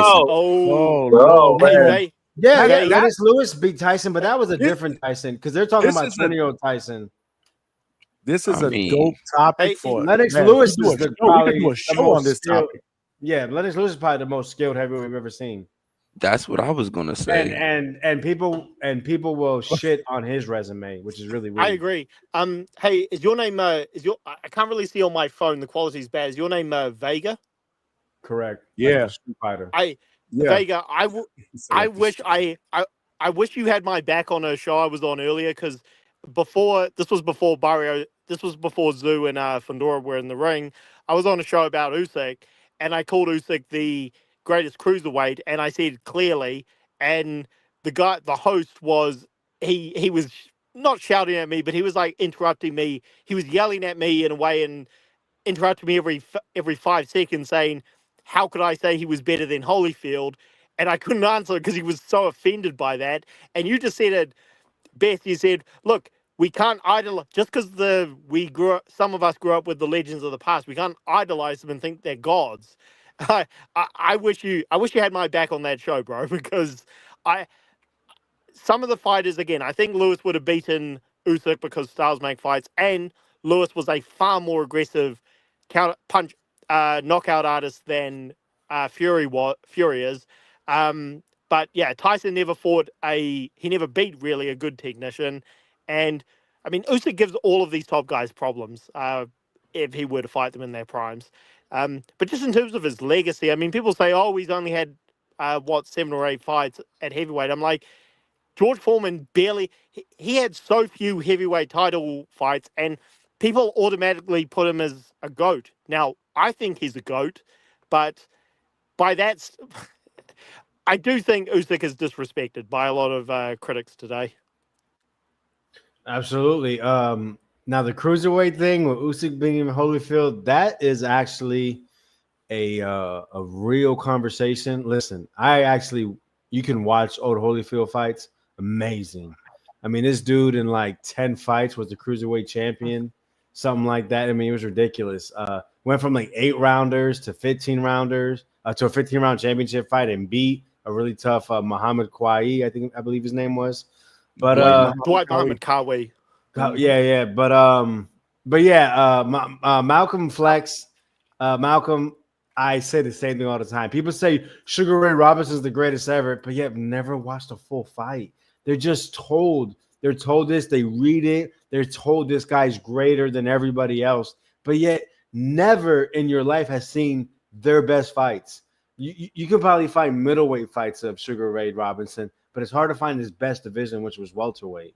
Very difficult. 100%. No, I mean it's definitely I mean, hard to there, find, but there are some people out here, that have probably seen the Sugar Ray Robinson What year fight did he or fight? two. well, I'm one of them because Yeah. like my grandpa was a big Mhm. Sugar Ray Robinson fan. So when he introduced me to boxing and sat me down, the first full boxing fights I ever saw were Sugar Ray you know, Robinson. Right. You So know, that means you were programmed to believe he was the best. That's basically what you just told me. Sure.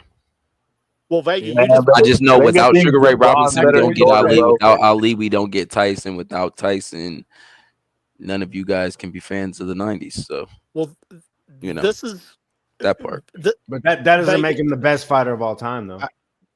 Big fan of the 90s, man, but it's hard to make those comparisons because it's almost like the Jordan being the GOAT, right? And or I'm sorry, not Jordan, LeBron being the GOAT. These guys are all different because they all played in different eras, man.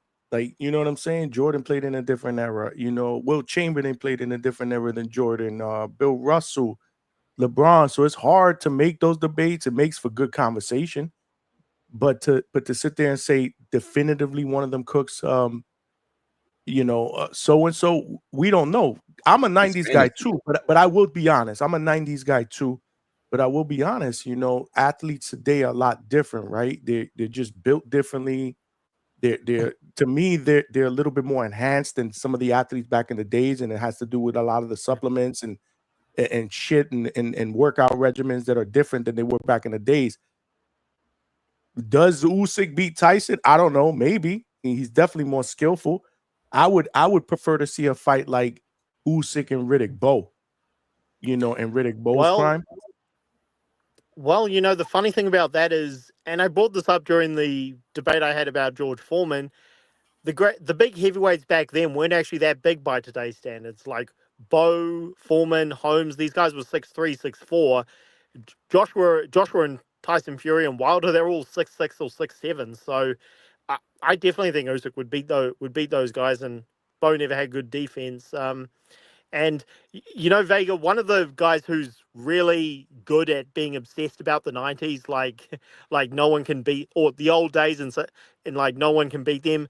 That's Teddy Atlas. Like when Vladimir Klitschko retired, Teddy was on like his, and I love Teddy Atlas. He's a great guy, but he was on one of his emotional coke bends where he was like almost getting aggressive with the people who were asking him questions. He said, "Oh, come on, guys, Vladimir Klitschko's is not in a top 10. He didn't do this. He didn't do that." Meanwhile, and I love Teddy Atlas. He's got Rocky Marciano in his top 5 now. I don't know what this guy's on, but it's like this is not a top 10, top 5 heavyweight GOAT list, Teddy. It's it's an I appreciate legends list, which is fine, but it's like just be honest for once. Like, but I shout out to Teddy Atlas, he's great. I'm gonna have to head off, guys, because my phone's about to overheat again. But hey, really appreciate you guys having me on. If I could just plug my channel for a second, Fight Sport Talk. Tons of videos coming, and I'd love to be on the panel in the future. And peace out, guys. Always welcome, brother. Fight Johnny, Sport Talk, man. All the way from New Zealand, man. Shout out to him, bro. All the way from New Zealand, bro. This is how we doing it up. And Johnny, man, you know what? I'm gonna pack it in too, man. I'll try to see if I'm done. I'm ready. Many white calls. I get it. All right. Well, Nah. yeah. Hell nah, man. I got 6 more. I could probably drink them all tonight. I'm just tired, bro. Got you, brother. Appreciate you, man. Appreciate the boxing talk, man. Thanks for going live. Yes, Till next sir, time. bro. Later on, 8:00, bro. We going what's up? Johnny, I don't know, man. Just rubs me the wrong way. We give all these guys all this praise and we shit on the legends, but we don't talk about these guys only fighting once a year, twice. They look so. Era. You know why they look so great? Because they've only fought once this year, and the legends are fighting 4 or 5 times a year, and they're fighting contenders and killers every fight. They ain't fighting whoever the hell they feel like it. But you're gonna shit on the legends. man, that rubbed me the wrong way, bro. Just like, oh, no, I bet, man, come on. You couldn't take Sugar Ray Leonard at 46 years old and put him against Mayweather, De La Hoya, Trinidad, Cotto in their early 30s and be competitive fight. They would kill him. You know, you got Pacquiao right now with a prime champion going 12, but this era is better athletes, better that. You can't just use that with the guys that are champion. That means everybody in that era is better athletes, better everything. Man, get out of here, man. That's just, I don't believe it, man. These guys don't fight enough.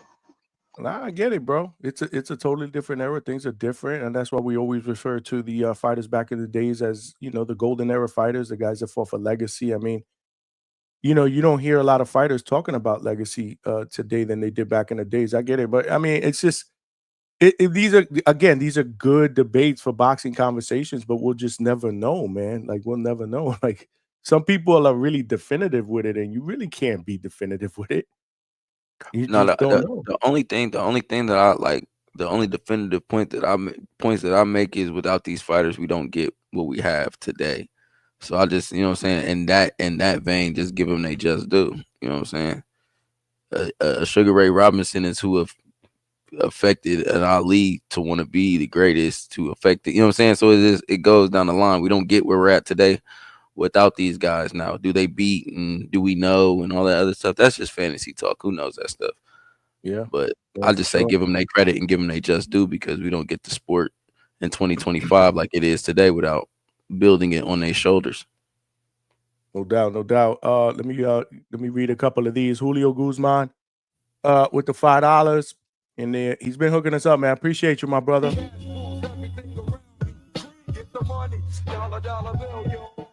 Thank you, man. I appreciate you. My apologies. He said my apologies to H-Town and Vega, who are more credible than the poll and the Vegas judges. I like Barrios, and I had it a draw. Okay, so he probably said something earlier. Wax, appreciate you, Julio, man. Wax with the $2. Appreciate you, my brother. I actually saw Wax yesterday. He was at the live fights in Orlando. So I got a chance to chop it up with him yesterday. That was pretty dope. He said judges owe me a quid. Judges owe me my quid for the Pac-Man robbery, shaking my head. So I guess he had Pac-Man winning, obviously. And we're going to go to the polls right now to see where we're at, because I'm pretty sure a lot of people are going to agree with Wax. Ready to Rumble, a.k.a. Alan Maddox with the $5. Straight cash, homie. Appreciate you, brother. He said, let's see if Barrios wants to smoke with Brian Norman after Norman skull drags Haney. Barrios holding a belt make the WBA belt look like trash. Well, we'll see. You know, obviously, who knows? Maybe there'll be a Pacquiao Barrios rematch now. Obviously, Brian Norman Jr. has business to take care of November 22nd in Riyadh against Devin Haney. We will be all over that. But there's just too much shit about the whole drug testing and all this other crap. Like, and we're still 4 months out, bro. Like, it's like draining. Can we get to training camp? You know, let's get to September, mid-September, when training camp truly starts, and we could really, really get into the nuts and bolts of this fight, man. Julio Guzman back with the $2, man. I appreciate you, brother. He's been contributing, man. I appreciate you, man. 20-year-old Tyson body shots paralyzes Usyk. See what I'm saying? Everybody's gonna have a difference of opinion. You know, can he get in the inside and break Usyk down to the body? We don't know. You know what this is, Johnny? We don't know. It could happen. These young guys, they just want to say their era is better, so they can say, "Oh, I was there," because they didn't witness the greatness. You know, they didn't see Jordan, so they'd be like, they can't ever talk about watching Jordan. You know, so like, man, I got to make my guy good too. Yeah, man, LeBron, you saw the way he passed that ball when there was 15 seconds left in the game. Man, iconic. Hey, listen, man. You know, it's funny you asked Mikhail what his age was when you guys were going back and forth. I've done that in the past. You know, during you know, and I'm like, whoa. Before I even go any further, I need to know what age you are first, because I got to know what I'm dealing with here. Like, that's the thing, though. I'm not normal. I'm a student in the game, though.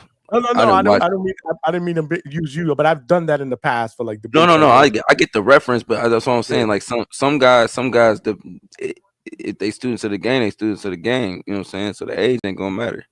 I don't do anything but watch boxing. There's probably not sure. too many fights not big fights that you're gonna say that I haven't at least seen or know the reference. Yeah, I don't have Usyk beating Holyfield. It's an interesting debate. That's what I'm saying, bro. This is like a separate show. I like that topic though. I like that topic. Where does Usyk stand? You know, as far as some of the heavyweight grades, we probably do that during the week. We'll make a topic. Yeah, we're gonna make a call-in topic for that probably. So I hold like that that. thought.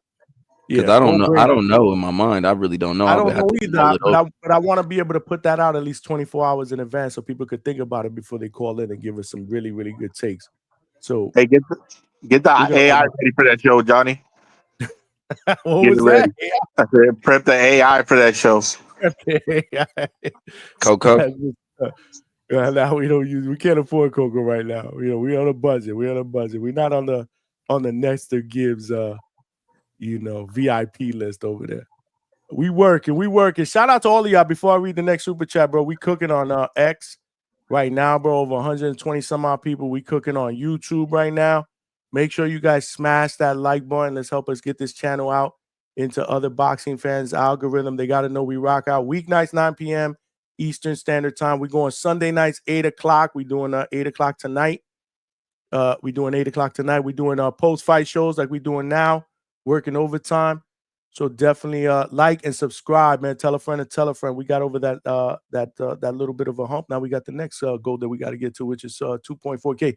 So again, appreciate all y'all. Keep cooking in the chat. Mo Brains, $5. Appreciate you, my brother. I love the avatar. He got the little Brian Norman with the shirt over. Avatar, the cartoon thing.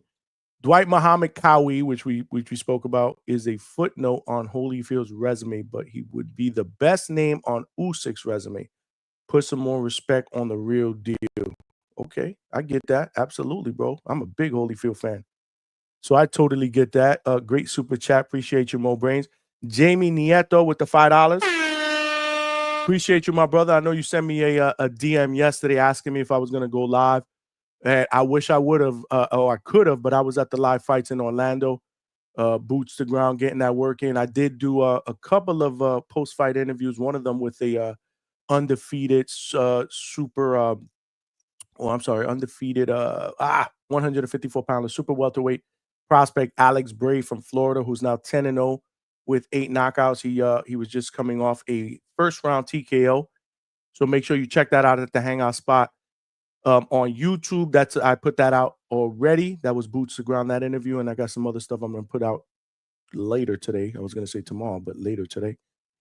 He said, jumped on late. Johnny wanted to get your thoughts on the Haney BS and feels like they're trying a ton to get out of the fight. Well, not anymore, because supposedly, from what I heard, the Normans agreed to the drug testing to the drug set. Here we go. They agreed that they will start the drug testing now. So that was yesterday's news. Today, that's today's news. So there's no more excuses. So if something brutally happens to Haney, there's no excuses. They done tested this guy more than 4 months out before this fight. They got their wishes. Now let's see how the fight plays out. Now let's see how the fucking fight plays out, right? They got what they wanted, right? We want this. We want that. We want this. Well, we gave them that. Now let's see where the fight plays out, baby. We got ourselves a fight. It's not getting canceled. November 22 is on like Donkey Kong. What's up, H-Town? People need to realize that fighters don't want to be on 365, not because they're cheating, because when you're on 365 and you're across town banging some girl and they call you, Right. you got to be back to take the test. You know, that means you're really not ever free. Because if you're not back in certain time to take the test, then you're ducking the test. That's what I'm And then saying. if you don't take the test, it's a fail. Like, so basically you're a prisoner to 365. Right. You know And what I on mean? top of that, my thing was they agreed to August 1st, which is still almost 4 full months before the fight. The 2-week deal, I was like, I thought it was more mind games than anything else. It is what it is. They agreed. It's on. He'll get tested while he's on vacation because that was the whole deal. I'm going on vacation out of the country. When I get back, we'll get on it. We still got 4 months, or almost 4 months before the fight. More than enough time. Most of these fights, or all of them, most of them are all 8 weeks. This is almost, double that. But whatever, they got their wish. So let's go. Let's show up November 22nd and see what's going on. Ready to Rumble, aka Alan Maddox, again with the $2. Appreciate you. That's your second super chat. I appreciate that. Usyk don't beat Michael Moore at light heavyweight. Okay. Hey, everybody's gonna have a difference of opinion. Where's Marco, man? Because he agree with me. Hey, Usyk don't beat heavyweight Roy Jones Jr. Marco don't be coming up here, bro. Yeah, got beat. No, we ain't got no beat. I just mess around with him. Like, Marco, why you never come on my? Oh, I'm busy. I'm doing this. I got kids. I'm doing my own stuff. I'm like, all right, whatever. Coach Hector Bermudez with the $2. Coach, what's good? What's good? Johnny, what's good, Coach? I think Coach had a fight tonight. I think he had a fight tonight, so I wonder why he's gone. Well, obviously the fight's over. It's 2:30 in the morning Eastern Standard Time. You know how we do it up here. Jamie Nieto with the $5. A-Style called it from the jump. The Haneys were gonna look for a way out of the fight. Well, they tried, but the Normans didn't oblige. They agreed to it. So, I mean, people could say what they want. I know Two-Tone was trolling. Oh, Johnny, the Normans bended the knee, blah, blah, blah. Hey, but if they didn't do it, right, all the y'all that said they bended the knee would be like, well, what do they got to hide? Why didn't they do it? So, you damned if you fucking do and you damned if you don't. Which one is it?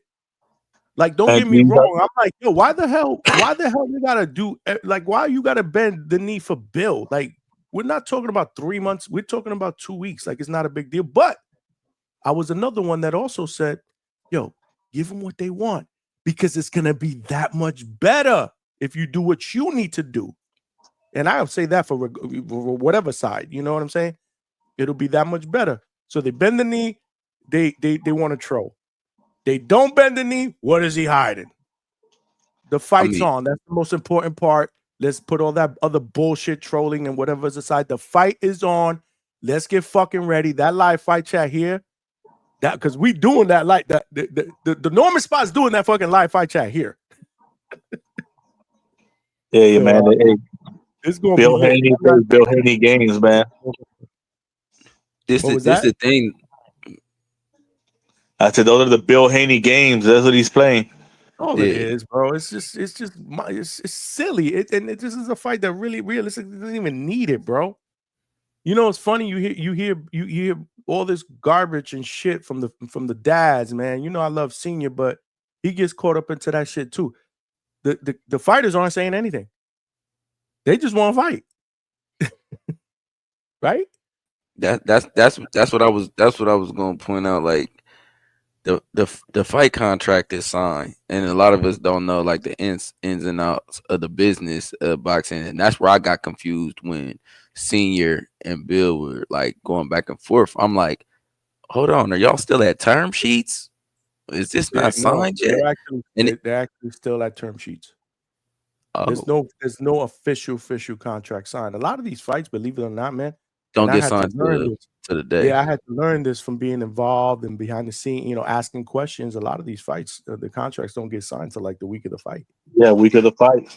Yeah, it's all working on term sheets. So all of that, this is why this nonsense is happening. Now, I wish that would change so that we don't have to deal with this shit. See, that's what Marco led me to believe, because that's why I'm like, okay, so they still at term sheets.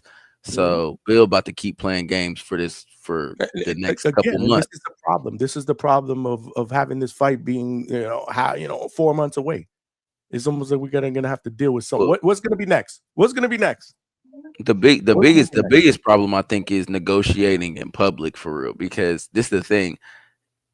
These things happen behind closed doors all the time, but it's usually kind of a code of silence. Nobody comes out and says anything. Well, it's not supposed to. This is the most public this is the most public fight negotiation I've ever heard of in the history of the sports as I've been freaking doing this. But one thing I will say, and I'm gonna say it, and the people are gonna go, oh well, you're whatever. I had Brian Norman Jr. here when before that fight was being talked about, and he said it. We agreed to whatever they needed to agree. So the ball's in their court. Like all these demands are not coming from. How many demands have you heard? Y'all guys heard from the Normans? I mean, I think Brian Norman really wants this fight to happen. I think Brian Norman really wants this fight to happen. Right? Like I don't understand why people don't see that. Johnny, you know what's next, Johnny? What's up? The gloves. He wants the most the gloves, the ring. I don't know the ring size. You know, I don't know what's next. I hope nothing else is next because honestly, as a fan, is draining me. Like I'm like, there's gonna be more. Now. We're gonna get more, man. First of all, hold on. Is my audio good? Is there a lot of background? Nah, just a little bit. It looks like are you walking in the street or something? All right. Yeah, I'm going to the gym, bro. No, you're good. You're good. We hear you clearly, bro. What's up, man? But hey, what up to H-Town? And that's Mikhail, right? I just wanted to make sure because shout outs to you, bro. Salute. The username had me confused. But look, Johnny, I'm gonna say it, you know, and I'm glad these two fellas are up here. You already know what I'm about to say. Look, we're probably gonna get a few more stipulations or weird ass narratives. But what I told Johnny the other day, look, if I think I said this shit yesterday, if Devin loses to Brian Norman Jr., it is gonna be Ryan 2.0. He's magically gonna pop out of nowhere. Victor Bonte in full effect. I'm telling y'all, I want y'all to remember what I'm saying. I'm telling you. I know what you're saying, hey, and I'm laughing because I said, "Why are you saying that?" But man, I was thinking about it. He works for Vada, bro. We agree that you know what I'm saying. Agreed to all the terms, bro. Yeah, I'm glad. You know, he's gonna be clean throughout camp. They'd have to purposely be freaking idiots to take some bullshit that's obviously gonna pop up on a VADA test. Supposedly Ryan passed 12 tests before the last one, and they don't train in Eddie Reynoso's camp. So yeah, I'm telling you, man, that's just me. That's just my conspiracy theory. You feel me? And then it'll be the two guys that beat Devin, ironically pop dirty. You know, I guess it's quality hate. It's a weird ass theory, but I'm gonna say that. Yeah, I'm gonna stand by that, and I'm gonna die on that hill. I want to be right, but I don't want to be right about it. You know, but people are gonna find a way to dance around that one. You know, but what I wanted to say, you know, about the whole old school boxers and all of that shit. Like, I haven't watched too much. Like, I'm gonna be real. You know, I'm 32. I do watch a lot of old boxing. I watch a lot of the 90s shit. You know, sometimes some 80s fights. But I've never been too, or I never watched too much heavyweight boxing. You know, so that's why I never really argue with people if Usyk could beat such and such.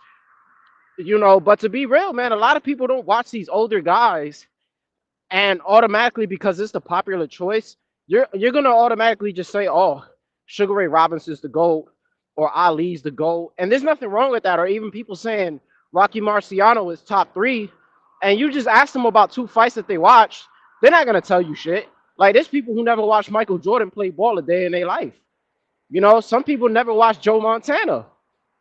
You feel me? But because it's popular belief, and it's the same thing with music and certain artists, and people don't listen to them, but it's just a popular opinion, and once you go against the grain, folks get upset. I had somebody talking to me about Mike Tyson one day, and I said he was overrated as a heavyweight. You know, he pretty much lost all his biggest fights except for Larry Holmes, which is like his biggest win, who was older. And they got upset. They're like, "Oh, how's he overrated?" And I'm like, "Who he beat?" And they couldn't really, you know, break that down. But, you know, it's relative, and I feel like it's relative to age too. My coach used to make me watch a lot of fucking Willie Pep and Henry Armstrong, which I hated watching, but it had to do with he wanted me to fight a certain way, you know. But I don't think it's fair to compare eras when the gloves were a little different. You remember how they had those gloves back in the days? You know, it looked like damn punching mitts on the bags. 8 ounces. Yeah, they look like 2-ounce gloves, man. You know, so it was just different fighting styles. These guys were fighting more often. You know, the game has evolved. It's a little more slick. You know, there's way more strength and conditioning training compared to the traditional technical training, you know. So it's definitely different. I don't really like to group them that way, you know. But yeah, I mean that's that was really it. And then I actually just caught the Tim Zoo fight. We not gonna throw him away. You know, the same thing with Daniel Dubois. You know, Tim Zoo kind of went through the gulag. You know, he had a Gachet win. I remember he fought Harrison or Campo. I don't think that's the order though. Let me see. I think that's when he fought. Did he fight Bohachuk or Bakrum? It was one of the two. I think it was Bohachuk.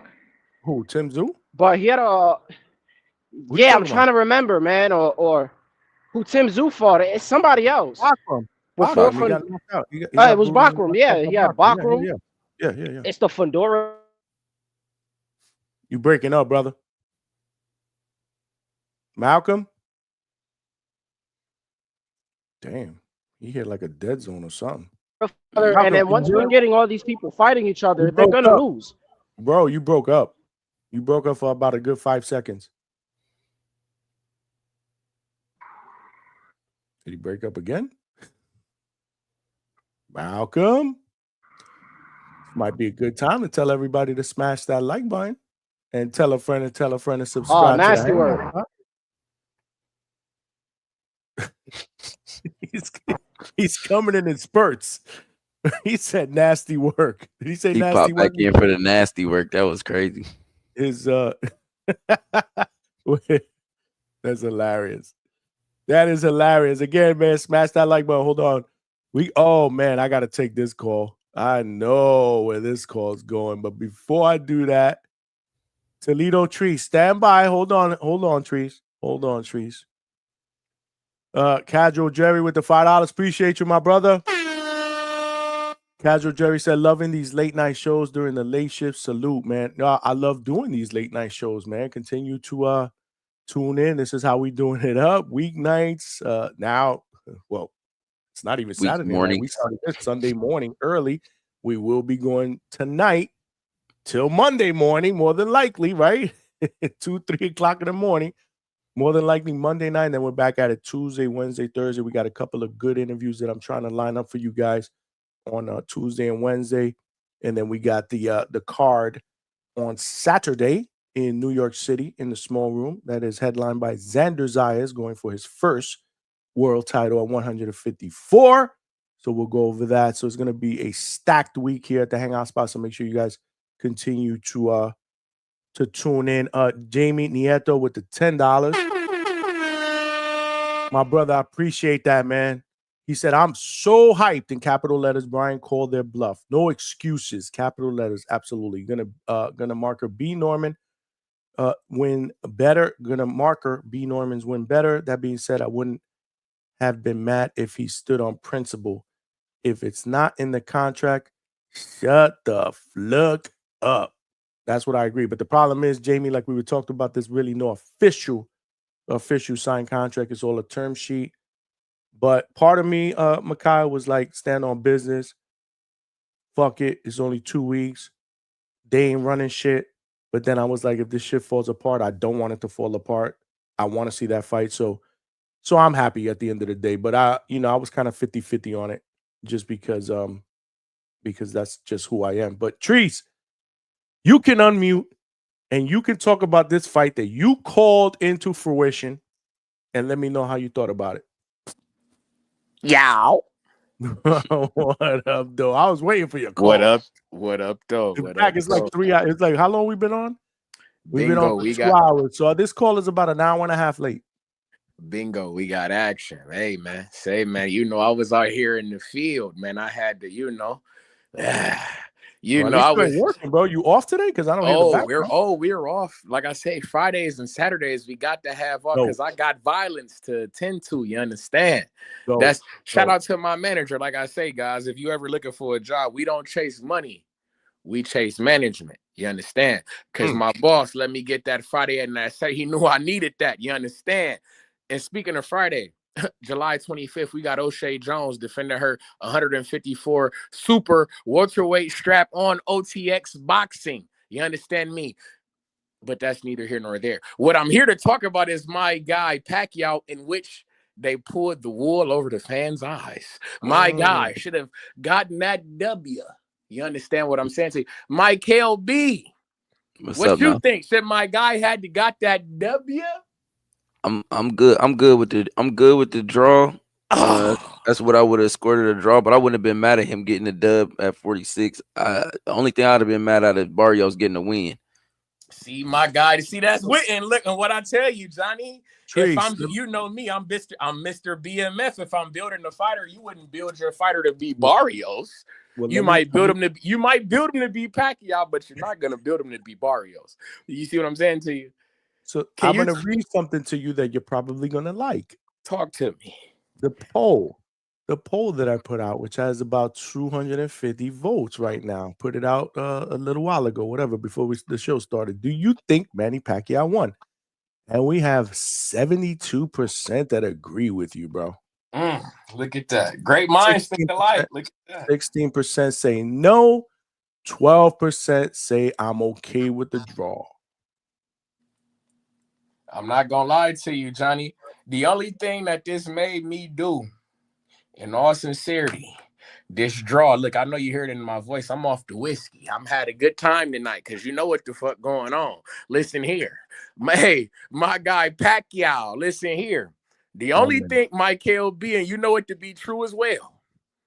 The only thing that this has solidified is that when my guy Devin Haney beats your guy Brian Norman Jr. Shout out, we love Brian Norman Jr. He's my guy. He gives me because when my guy Devin Haney beats that guy, Pacquiao versus Haney, 2026. Book it. You heard it here. I told you that a year and some change ago, didn't I? Hey, they thought I was crazy, Mike LB. They thought Pacquiao ain't still have it. Let me ask you, Mike LB. Would you pay for Pacquiao and Haney tomorrow? No. No. You asked McCall or you asked me? Why you I'm ain't asking asking. me that question? Why Johnny you sound like a ask me hater. that He said question? it. See, Johnny sound like a hater. He sound like he ain't even want. See, He didn't even. Why you just didn't ask me the question first? Because I knew the hate that you have in your blood. I had to give you some time to cool down. You see, I knew what angle you would come from. He drinking that really good whiskey, bro. We drink. Shout out to Maker's Mark. Throw us a Oh, he's sponsorship. drinking Maker's Mark. Go ahead and throw us a sponsorship over here on the Hangout spot. You understand? We'll take it. We'll take it, baby. But man, go ahead, McCall. You want to answer that bullshit if you want to. That's on you, bro. Yo, I ain't gonna like Tree said. I ain't gonna hold you. I don't think that's a good fight for Haney. For real, I'm gonna see Manny right off into the sunset with this draw for real. You know what I'm saying? He came back at 46. That's unacceptable. He came back at 46. He was able to compete with a current champion, and he won in the people's hearts. You know what I'm saying? The majority of the people saying that he won. Man, ride off. This is what I think. This is what I think, though. This is what I think is gonna happen. This is how I see it playing out. Because I done been in this position. I ain't been in this position as far as like I ain't been older in the game and like, but I've been in a position of having a spouse and fighting. Man, listen, when that look I seen on his wife's face when that fight was over with, she was cool with this one. She said, "You know what? Get it out the system. You want to keep bugging me? You want to get back in the ring? You want to fight? You want to keep bugging me? All right." They said she picked Barrios. She said, "You want to get back in the ring? She was with it. She was like, you want to get back in the ring? You can fight him because you could beat him, baby. You could beat him. He's buns. You can beat him. But past that, if he goes to her and says, Devin Haney, she can be like, boy, is you crazy? You don't sit your old self down." Devin Haney beatable, man. I ain't gonna bullshit with you. We seen from what I done seen, if Devin Haney finds a way to get that build up off of Brian Norman Jr., if I'm Pacquiao, I got my scope on gang. And I'm like I said and told you a year and some change ago. That's the fight. Allegiant Stadium worthy. I'm here for the bullshit. You know. You see me? But I just want to say I can't get on this motherfucker and not say, Usyk, you a bad motherfucker, Usyk. That is true. The shit that you do, Usyk, you understand you said me? something that made sense. You see what he do? See, everything I done said didn't made sense. I ain't got on here talking. It's crazy. Now you see, I know Johnny was so happy. See, Johnny happy because of that draw because he knew that I would got on this motherfucker incredulous, talking all type of dubious and heinous nonsense. See, Johnny he had his fingers crossed like, oh my days. Pacquiao did enough to win that fight, but he said, Bro, I was actually I was actually, even though I picked Barrios, I was actually cheering for Pacquiao. I ain't gonna lie, man. see, man, I'm just saying, see, Like, man, I'm just, that you was know my guy guy. did You know? enough. My I guy just really didn't. did enough. He I didn't really think did he would enough, win. man. I think the other guy just didn't do what he needed to do. That's a fact. Like I told you though, Barrios That's ain't who you my think opinion. he We is. talked about that Barrios shit on some real earlier. shit. On some real shit. Let me get this off real quick, I want you Got to hear it here. I want you to hear it here first. Barrios need to move the fuck up to 154 and fuck with a Virgil Ortiz in Mexico. They need to make a fight in Mexico. I like that. At 154, him and Virgil. Go to Mexico, put on the fight. You trying to get him murdered, bro? Whoa! You didn't hear Barrios say that it was you didn't hear Barrios say that he had trouble making the weight. He said that he got trouble making. Barrios said that he had trouble making 147. I didn't hear that. He said he had. Well, Barrios said he had trouble making 147, which is why he thought that he could have done better. You understand me? I like this. I like if he felt like he got trouble making the weight, just slide on up to 154 and fuck with a Virgil Ortiz in Mexico. I like that fight. I like that fight. I mean, that 6'1", 154 shouldn't have a problem on that frame, but you know, I'm just saying he looked. Can't nobody tell me that he don't look a little bit scrawny at 147. I'm just saying. I mean, he didn't look unhealthy in the way. He didn't look unhealthy. He ain't look unhealthy, but he ain't look like you. He ain't look as good as I think he could look as a guy who done put. I've been wrestling since 7, bro. I've been putting weight on guys. You see me? I know a healthy and replenished body when I see one, and that body wasn't healthy and replenished. You get me? So yeah, I can see what you're saying because you looking in the face, he looked a little drawn. Bro, he fooled for Virgil, bro. You think? I'm just saying. I like I say, man. I'm Mr. BMF, man. Who is that turned up their camera about to make me turn on my? Hold on, motherfucker. What up? What up, though? Yeah. We all getting excited. I'm in the beer. We got our. Hold on. Who is that? We got our shit on. Okay. We all lit. Okay. We all turned up. You want to come up in the panel with your damn headphones on? You talking to me? Oh, I gotta throw some. Man, come on, Johnny. Man, I'm just like the rocking out. We actually hear him pretty clear. I believe. Come on, man. I ain't in the. Come on, man. We ain't at work, man. We working. Come on, but we always working, man. No, you working on that Maker's Mark bottle with these freaking. I just want to ask. I want to ask CJ Rich. I want to ask CJ Rich. I didn't even say shit yet. What the fuck? Okay, go ahead. I want to ask. I just want to ask CJ Rich if Barrios told you that he had trouble making 147. Right? He got trouble. I don't feel as healthy as I could be. What you think about him at 154 versus Virgil in Mexico? What you think about that? Negative, champ. That's a done deal. I mean, he didn't got the power to contend with the Virgil. You feel me? So I don't go on race. Since when Virgil got power? Hold on. How many stoppages he got? What's his KO percentage? Against who though? Yeah, you could say that, but he KO'd his competition, right? You could only fight who's in front of you. Fuck it, Berlanga didn't KO this competition too. Then fuck it. That's how we rocking. No, champ. Because when he stepped up, you know what I mean. Virgil has had much better competition at 154 than old boy ever has. So we can't do that than Berlanga ever has. We can't do that. So hold on, I gotta ask you. Can I ask you this then real quick? Because the shit that guy said. Why'd you come up to pick an argument with me? I didn't even say shit. No, I don't want to pick it. No, it's not you. It's not. What the fuck? Calm down, CJ Wealth. Calm down, CJ Wealth. I don't want to pick a problem with you. What I'm saying is this is to the panel, CJ Wealth. What I'm saying is, if everybody is if everybody is demanding, we have to have Virgil versus Boots, even though Boots ain't never had a fight at 154, and he's a former champion at 147 as well as Barrios. How come Barrios can't just go up to 154 and fuck with a Virgil, just like y'all demanded? I'm not saying he can't. I'm not saying Barrios didn't even fucking beat a 46-year-old guy, technically, that came out of retirement from 4 years, bro. But so why would you want him to move up and fight a Virgil Ortiz, bro? Because he did. He's doing. And I got you. Because he's doing the same. All I'm saying is he did the same. He's saying the same thing that Boots said. Everybody was saying that Boots didn't look so good. He looks unhealthy. The moment that Boots got to fight against the guy because he ain't had to worry about the IBF and it was a unification, so we ain't had to worry about the IBF rehydration shit. Everybody say Sure. he looks good. He looks good. He looks better. But how come he don't got to worry about the moment he don't got to worry about the rehydration? He running up to 154. Yo, I What? never put that in the air. So since the question was addressed to me, can I respond? Go ahead, I mean, CJ Wells. no, it's not Wills. It's Rich. CJ Rich. I know what it. I know what it is. Wealth. Talk to me, Wealth. It's a compliment. I don't even understand what you mean Would you by rather? that. But okay, Would you me. rather be rich or wealthy? Exactly. Oh, wealthy. Okay, I got it now. I thought you said Wills. Okay, I know. I said wealth. CJ Wealth. Well, shit. It's CJ. Hey, actually a I can't compliment. disagree with that shit. That's what I'm moving towards. I ain't mad at you. Okay, salute. All right, I'm on the same page. No, but let me say this. What? Before you say that, he may not be wealthy anymore because you down bad. They killing you in the chat, bro.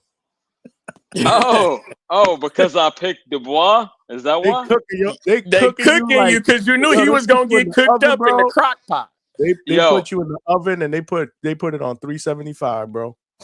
But they can say all that, but these cowards were not putting bread up. I only lost 50. I only lost a small 50 on Dubois. One person was able to, you know what I mean, make the bet like the agreement. You know what I mean? Meet the terms. Somebody was able to meet Big CJ's terms. I'm like, Turk, nigga. I'm just handing out money for free. Anyway, Yo, but Barrios coming up to meet Victor Ortiz. Nobody ever said that because styles make matchups. I hate to go back to that generic fucking, description, but that's what it is. And no one thinks that Barrios can fuck with Victor. So it's not even a conversation. That's where I'm at with it. I mean, quickly, y'all got it. I'm just saying, I think that when I think of Virgil, not Victor, by the way. When I think of Virgil, I think of Gang is my bad. No, you good. I know it. We all players fuck up. But when I think of my man, though, I think he's a swang and bang, crash and bash type of fighter. Ain't nobody like when we think of Virgil. You feel me? He's an all action fighter. When I think of Barrios, I think he's an action fighter. I don't see them guys like. I don't see Virgil giving me like high intelligence boxing against Barrios. I think that'd be a good fight because I can see them guys in the inside swinging and banging. You feel me? Slugging and hugging, jabbing and grabbing. Slugging and hugging. Okay. In Mexico, you see me. I can see that in Mexico, man. I don't know, man. Maybe I just don't see the shit that these guys talk like. If you go back and look at that Boachuk fight, it wasn't like Virgil like put him on the back of a U-Haul or nothing like that. He didn't box him up. He didn't box him up and move around. You see me? He was in there swinging and banging with Mr. Boachuk.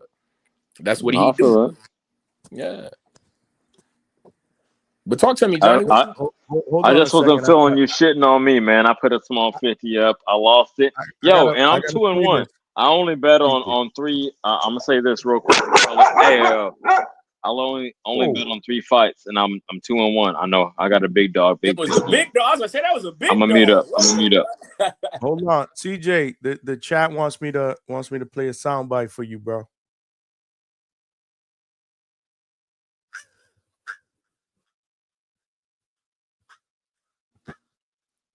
Did you guys hear that? Had to get that. It was a little low, but we heard it. A little crow. Just a it little was low, crow. but we heard that crow. Yeah, I don't know. No, I didn't peep that. Oh, they want me to eat crow? Hey, and I will. Shit. Like I said, I'm 2-1 on the fights I bet on, these platforms so far. So I'll eat that. That's the one I got wrong. Cool. They said if you think this one's bad, wait till all the crow you're gonna eat for the Crawford fight. Oh, okay. Hey, we gonna cook then. We gonna really cook then. Yeah, Crawford Canelo. I feel you. Okay. Crow's anemic. I know. Why they so low? Hold on. Got some baby crows. Oh man, maybe I gotta get a better soundbite. All right, my bad. He said anemic. He said he got a y'all ain't shit, man. Y'all ain't shit. But he knows. Hold on. There you go. You gotta eat your crows. Stock chasing silly talking about you gotta feed them crows. I'm gonna eat it. Stock chasing going in on you, bro. Okay. Oh yeah, stock was going in heavy to the night. Okay. Hey, I admit when I'm wrong. I ain't got no problem with that. That's what we do here, man. We don't. I gotta ask real quick. You gonna get some wrong, bro. Can I ask the panel a question real fast? Who would y'all say was y'all MVP of the night, considering we had some pound for pound greats? We had Pacquiao, we had Usyk, we had Bam tonight. Who would y'all say was y'all MVP this evening? Shit, you might give it to Pac based on expectation. You feel me? That's what I'm going with off top. He's taking tonight's topic. That's tonight's topic. Uh-oh. Who would you give it to, Johnny? Oh, I took it. I'm Oh, gonna I'm do it. sorry. I didn't mean to take it. I didn't mean to take it from. I'm sorry. That was gonna be tonight's topic. No, that ain't bro. Like, that who ain't was the tonight's topic is performance? cold, Johnny. You know how we rock. You talking to Mr. BMF. Then tonight's topic should I don't want to tell you how to run your show, but if I could make a Yeah, Johnny is doing content strategy. if I could make a suggestion, I would like to add. What's your suggestion? Go ahead. I'll take my suggestion would be not who's the MVP, because that I feel like we got to figure that out tonight. We got to decipher that tonight. But I would say, what I would think that the topic would be, what would be next for our, you feel me, our Hall of Famers, our pound for pounders. What would be next for the late dudes, the Pacquiaos and the Mayweathers? That what you get for the Pacquiao? For the Pacquiaos, for the Usyk, because when we think about Usyk is borderline. Because when we think about Usyk is borderline out of options. He done beat all these guys twice. He beat Joshua twice. I'm saying he beat Fury twice. He beat Dubois twice. So it's like, what's next for Usyk? What's next? I'm saying just fucking retire. That Parker fight is gonna be boring as fuck. You don't want to go out on that note. Go out stopping this nigga. I mean, go out stopping this dude that people said, arguably beat you. You stopped him definitively the next time, and that's a good note to go out on. I would just hang him up. But it's crazy because Usyk would be my MVP. I got Usyk as MVP. He's my MVP. Okay, but I know that bag versus the Fury 3 is too much to resist. As far as taking care of your family, that's too much to resist. It's $100 million minimum, probably like 120, 150, something crazy. So yeah, he's gonna take that last Fury fight. But if as far as legacy, I would just hang it up right now. See, now that's a fight I don't want to see, is the Fury 3. No, I don't want to see it either, but I can't hate on him. You feel me? I'm hating like a month. I gotta ask Mike KLB. See, Mike KLB is a logical thinker. He got sense. I come in off the whiskey. My guy logical. He's sober. He boxing people heads off. Mike KLB, what you think Usyk should do, man? Talk to me, man. I'm not mad at Usyk Parker. If he wants one more fight, why not? If you're gonna clean out the division, clean out the division. Go ahead, knock them all down, and at that point, I mean, who else is left for real in his generation that was at the top and considered, somewhere near the top or considered a top contender? He don't got to fight Wilder. He ain't got to fight AJ. I mean, he already fought AJ, but he ain't got to fight Wilder. He dusted Fury twice. I mean, some people might say it's arguable, but I ain't gonna cap, bro. I'm kind of hold on, CJ Wilf. I'm kind of under the impression. See, that's funny. It's funny that I kind of would like to see my dog Usyk. I would kind of want to see him fight Wilder. If Wilder can build back up, like we see. No, I know. Johnny, there ain't no way. Listen. Y'all got to hear me out. Can y'all please hear me out? Lord, are there not some guys who would still like to see Bud Crawford and Keith Thurman lock horns? Considering the fact that he cleared out guys like Sean Porter, he killed out Errol Spence. Remember, them guys was the four of the welterweights. Those guys were the four guys. When we talk, I'm gonna say this. When we talk heavyweight, Usyk came up. He done beat AJ. He done beat Fury. Wilder was the guy. When we was talking about heavyweight back in the day, those were the three guys. Those were three. You see me? If Usyk can knock off Wilder, to me in the history books, it officially goes down like, okay, he beat Fury. He beat Wilder. He beat AJ. You beat the guys in the history books. You see what I'm saying? In 10 years, when we look down at the heavyweight, we always thought of them guys as the guys. Usyk slayed them all. I couldn't be mad at that if you find a way to take Wilder cap. I'm with that. I got to step in right here. I got to interject. Hardcores would like that, but to the boxing public, it won't mean shit, and it won't sell. Nobody gives a fuck no more. Unless Wilder can build himself back up with a rematch against. It would take something crazy. I don't even want to see a rematch against Zhang. It would take something crazy for him to build himself back up to that level to even be worthy of the rematch. So it's no. Let me ask you this. Bingo, CJ. I got action. Hey, Mike KLB, I got him right. I got him. Watch this. You got me. Okay, shoot me down. Watch this. Watch this. He said it's about the casuals. We hearing Jake Paul versus AJ. Now I ask you, if Wilder steps in, knocks out Jake Paul for the casuals, since you saying it's about the casuals, Wilder steps in, knocks out Jake Paul. Usyk says, "Damn, he looks like a money guy now," and he wants the Wilder fight. What you think? I mean, it would be a money fight.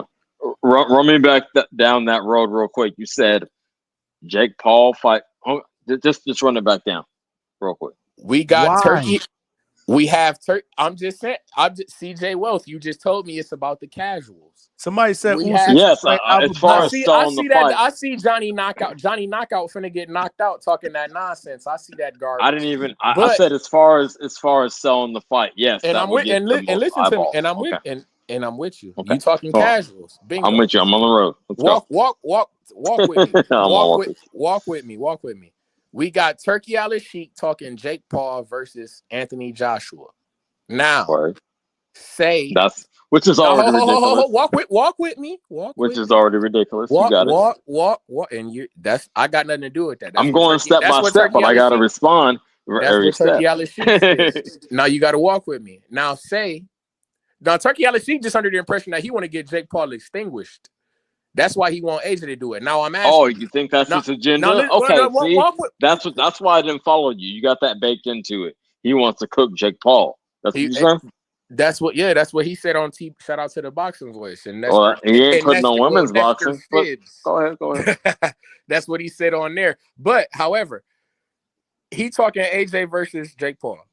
Now I'm saying, because you're talking about the casuals and you saying that Deontay Wilder needs to appease the cat. Say Deontay Wilder steps in. No. That is not what I said regarding Deontay Wilder. I gotta cut you off right there. I said he needs to get like his confidence and his level back. You dig? Like he needs to believe that he's that dude at the top level. I didn't say nothing about the casuals with regards to Deontay Wilder. You got it. Okay. Now let me ask you. Well, okay, bingo. Now, do you think that Jake Paul is somebody that Wilder can gain his confidence against? Say it again. I'm shit cut out. Do you think that Jake Paul is somebody that Deontay Wilder can gain his confidence against? No. Because you think Jake Paul can beat Deontay Wilder? Fuck no. So why can't Wilder gain confidence against Jake Paul? Yo, okay, I'm gonna answer you. Because that win is meaningless. It's not a real fucking fighter. I'm sorry if my shit is turned around, but that's not a real fighter. Because how would that? It's like me going out and beating up a bum, nigga. Yes, I can do that. I have some nuts about me, but no, it's not going to tell me that I could be at the top level. So no, it's just another. It's a dud. That's lesser than Bermain Stavern. In my opinion, fuck no. What you got to say about that? No, I was gonna say that when I'm watching guys like Edgar Berlanga beat a guy who just did 10 years in prison and then get thrown into and then get thrown into an undisputed title fight against Canelo. I don't see why Deontay Wilder couldn't knock out Jake Paul and then get an undisputed title fight against Usyk. Okay. I'm not hating on the idea, like in a marketing sense, but I don't think he would be ready for it. That's what I'm saying. Like as a real legitimate fight, I'm behind Wilder. I supported him up until I couldn't no more. But I feel you that he deserves it, but he wouldn't be ready for it. Did y'all see Bam tonight? Yes, we did. Yes, let's go. Let's talk real boxing. Hell yeah. My boy. I'm lost in the sauce here, man. They was in a matchmaking meeting. I'm drinking that Maker's Mark shit, bro. Whoa, that's not Maker's. But Michael B Michael B know what I'm saying with that Wilder shit. He right. No. Do I make sense with that? Is he not like you don't. A three-headed? No, I mean, I'm saying for a farewell fight for Usyk, that would to go out on your shield, but he ain't gonna fucking win. I don't want to see him go out like that. You feel me? Like either going to get stopped or just get outboxed. More likely outboxed for 12 rounds and just look like shit like he did against Parker. I'm not trying to see that shit. That's my point. So why are you entertaining his question? I'm sorry. I'm passionate. I'm a You- passionate All I'm fan. saying, do it, bro. Look, is chat, that bro, Wilder is the $10. more. Wilder Polo is Buck more. said When we think of $10 with the Wilder in roof 10 chat. years, he had more of the heavyweight crown than a Dubois. They trying to Wilder pack was you more up, of a bro. heavyweight king. Yo, okay, I can co-sign that. Okay, we on the same page. Cool. That's all. We'll leave it there. Yo, I'm Yes. about to fire up on this Kelly Cushing and Cam down because I don't want to get Johnny's channel demonetized. Oh Lord, what are you doing? These guys. Yeah, man. Hey man, Whatever hey that man. meant, I don't know what the hell that meant, but We got Vaca Vega. we got and we who? officially we have Vaca Vega. New $10. And we Hold on. New $10 rule. Mutes a panelist for 3 minutes. Oh, is that what that is? Okay, they making Polo rules Buck. here. So They Polo making- Buck over here making rules. boom. Then you mute it. Sorry, Treese. Is All that right. the new rule? $10 mute somebody for what? 3 minutes? 3 minutes. Treese. 3 minute mute. Bye, Treese. Yo, 3 minutes. y'all about to be getting me out of here. Okay, all right, I see it. Nah, they didn't mute you in. They didn't mute you out yet. Look, we got out, Vaca bro. Vega. We got Vaca Vega. Damn, now We I gotta. got What do we call it? What the hell is CJ doing over there? They turned his camera off. man CJ firing up. CJ trying to go to the moon. We I got told you it's Cali Kush, Cali CJ, whatever you want to call it, man. Yeah, we got Cali Kush CJ. We got Vaca Vega, and Now I we gotta put a officially timer on. have. And we officially have Treese Makers Mark my fight. Yeah, I like that one. Done. Treese can't respond for another 2 minutes and 30 seconds. Good job. Good luck. As Treese Makers Mark my fighter. You said Polo Buck. You sent the $10 and you put the he said nah, let him live. Treese is good. Treese is good. Get CJ out of They here. want you out of here, CJ. Yo, fuck you. Damn, they want you out of here, bro. Oh. Boom. All right. Sorry. Treese, you said Yow. Treese Appreciate that, guys. We back. See, we back. Man. It wasn't me. It wasn't me. Oh, that's a good one. We call it a standing 8 count for $10. That's new. I like that's that. original. I You like see, that. something original, man. Let's not copy. that. Yeah. Shout Johnny, out you to our gotta get- amateur. And speaking of amateur boxing, whoa, let me get this over. We had War on the Shore here in Cleveland, Ohio. War on the Shore boxing. We had the amateurs that came out. Shout out to Ohio runs boxing. Marcus Nail. He was out there getting some footage for the guys. You understand? But my yeah, boy War on Carlos the Shore. Hinton fought in that.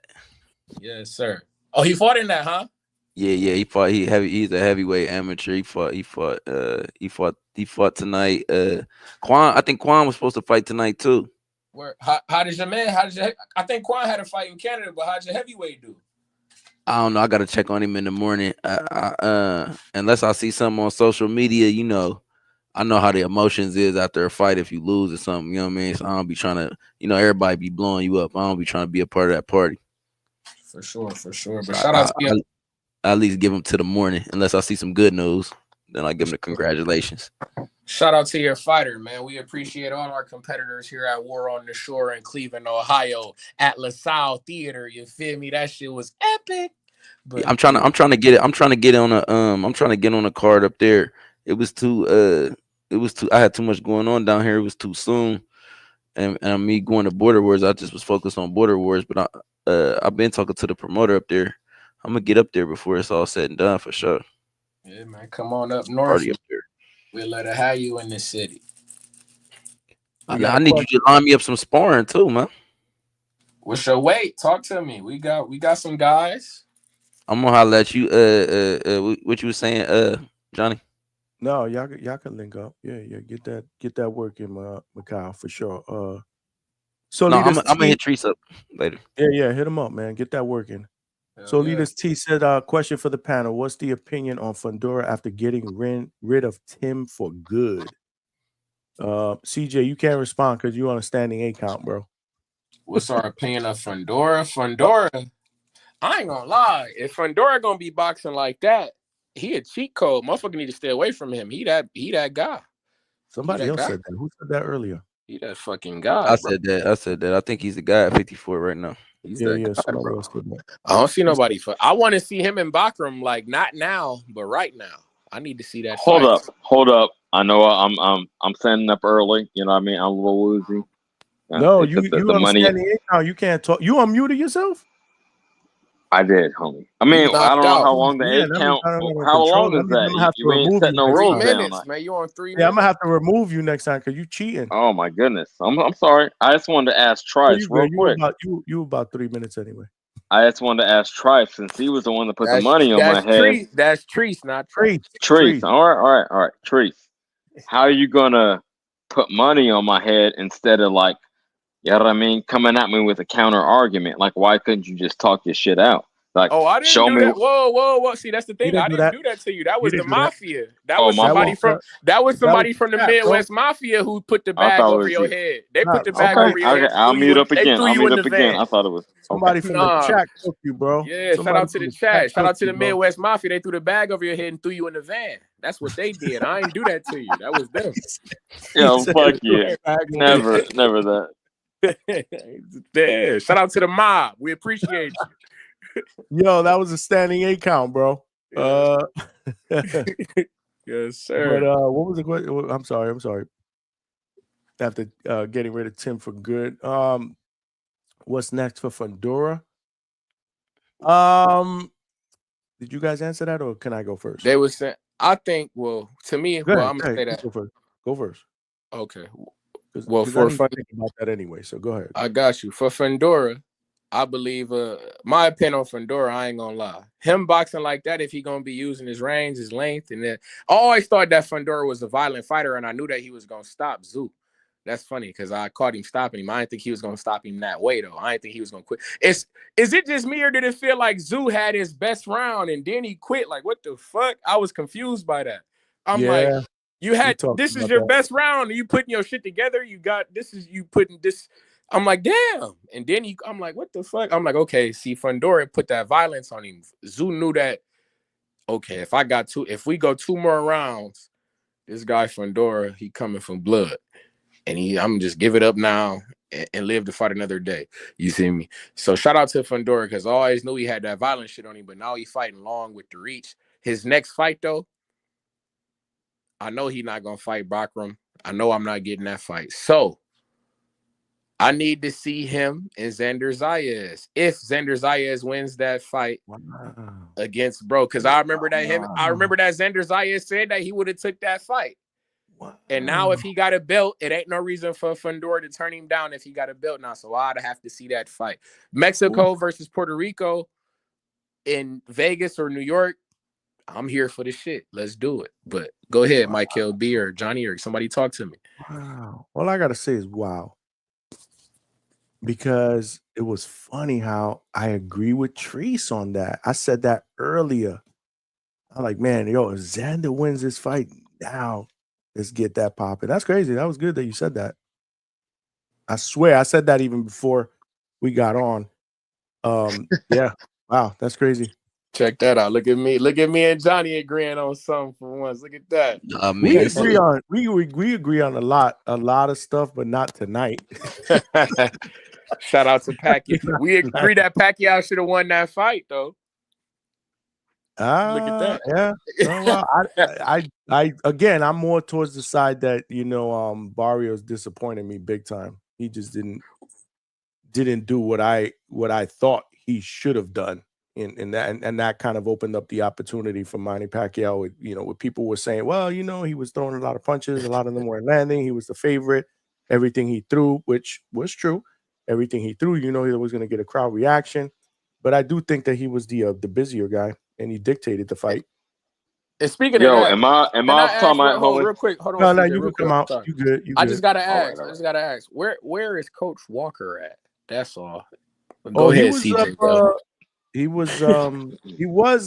never jumped on. He did send a super chat earlier, and I saw him in the back, and I was gonna put him in, but then he logged off, so maybe something went down. We'll get him on tonight. We're going back. We're coming back. We gonna talk. Me and Coach, we gotta talk. We'll be back on tonight at 8 p.m. Eastern Standard Time. I'm about to cut this thing up, man. We've almost 3 hours, and I gotta get some sleep. Man. All right, for sure. Yeah, Hey, no, we salute. killing Thanks it, for man. having me up once again. All right. You my guy, bro. You know the deal. It was the chat. I didn't do that to you. I understand. I They understand. making up new rules here in the chat. They call it a standing 8 count. They had to time you out. 8. They had to time you out, bro. So what's that? 8 minutes or what? What's the deal? I think they said 3 minutes. A round. You get timed out a round or something. I don't know. Okay, We'll figure it well, out. shit, I could deal We'll with get the that. logistics of it. It's actually something different. Hey, whatever it New is, support rule. the channel. Hey, shout out the Hangout spot. Salute to you, Johnny. Shout out I'm to out. you, my brother. Appreciate you. One. It was Polo Buck that said new rule 10 minutes mutes a panelist for 3 minutes. So we'll mute them forever. Like, well, the other day, what's his name? Hill Bainey sent $100 to pack everybody up. He said, "Get them all out of here. Get them all out. Packed Get them all everybody off up. the panel." I had to Packed kick he everybody off packed the panel. everybody up. Vega, who got packed up that night? It was Stock, It was Vega. Stock, Vega, H-Town was and on the panel. H-Town was half asleep anyway, so I think he packed himself up. Then he paid $100 to bring him back. Shout out to Hill Bainey. Right? Yeah. So you were watching? I was, oh man, you know I got my eyes on everything, Johnny. You Come were on, watching. man. That's what's up. He said 50 packets to pack everybody out. Bye. He said 8 minutes is wild. Yeah, no, it's 3 minutes. We It's a seen round. Grant on there too. Shout out to you with the legend. You've been having, bro, Johnny. I gotta say this real quick. This can't go undermined, man. You getting legendary guy, Jim Lampley. Then we come Stitch Duran, man. Then we had Tony Weeks was on this motherfucker. You going crazy, bro? Yeah, man. You know, Going that's crazy. Stitch Duran. That was the third time I had him on. You going crazy, bro? See, dude. the one thing, but I gotta ask you, Johnny, it's crazy that you have a cut man on here and then you don't ask him about bare knuckle. That hurts my heart, gang. Actually, he works. No, I did. You're wrong. You did not hear the interview. I missed the bear. Okay.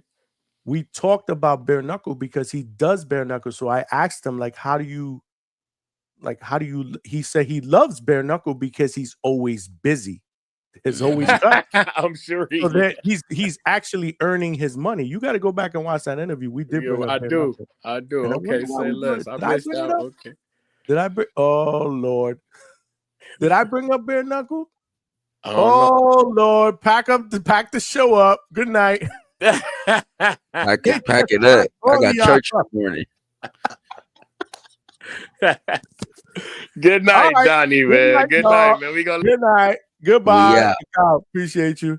Damn, yo, Polo Buck.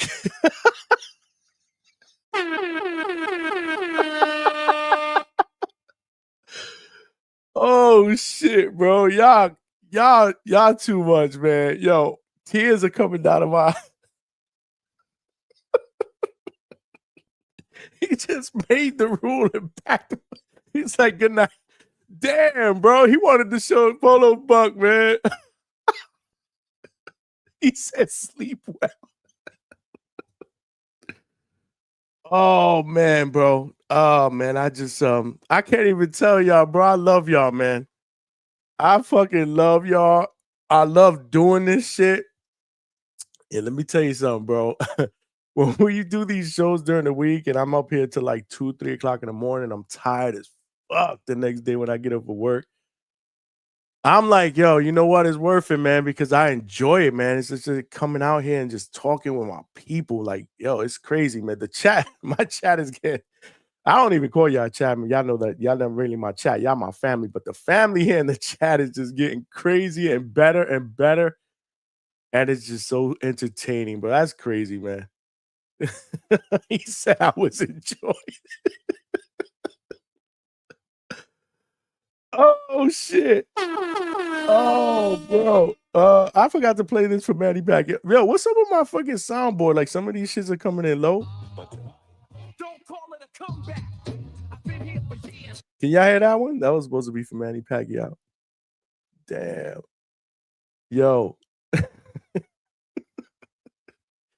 Yo, Polo Buck, shout out to you with the $50, man. Damn, bro. You my brother, man. I appreciate you. He said, pack the show up. Good night. Well, I guess that means it's good night because I'm here by myself. There ain't no other panel members. I'm actually kind of tired too, man. We went live at what, 12:30? Ricardo Palacios, Johnny keep cooking. I'm working, man. I love this shit. I love this fucking shit, bro. We gonna get bigger and better together. Shout out to all of y'all that told a friend to tell a friend to subscribe, man. We actually got a few subscribers, got us over that 2.3K hump. Now we're looking for 2.4K. We cooking on X right now, bro. Over 130 people. Shout out to all of y'all. Make sure y'all follow me on X. I'm just starting to get that platform going. Nothing but big things ahead. We got almost 100 people here on YouTube. Again, if y'all subscribed already, I appreciate y'all. Love y'all. But yo, tell a friend to tell a friend, man.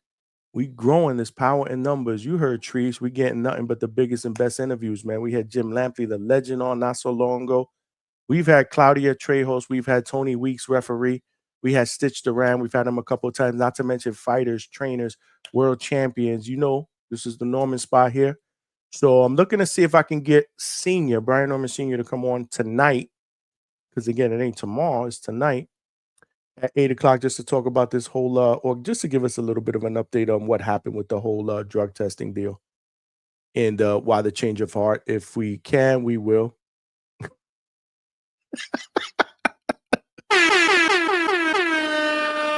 Fucking Polo Bug said he's about to pack me up too, bro. Really? That's how I know you gotta set more than that to pack me up. Fuck that.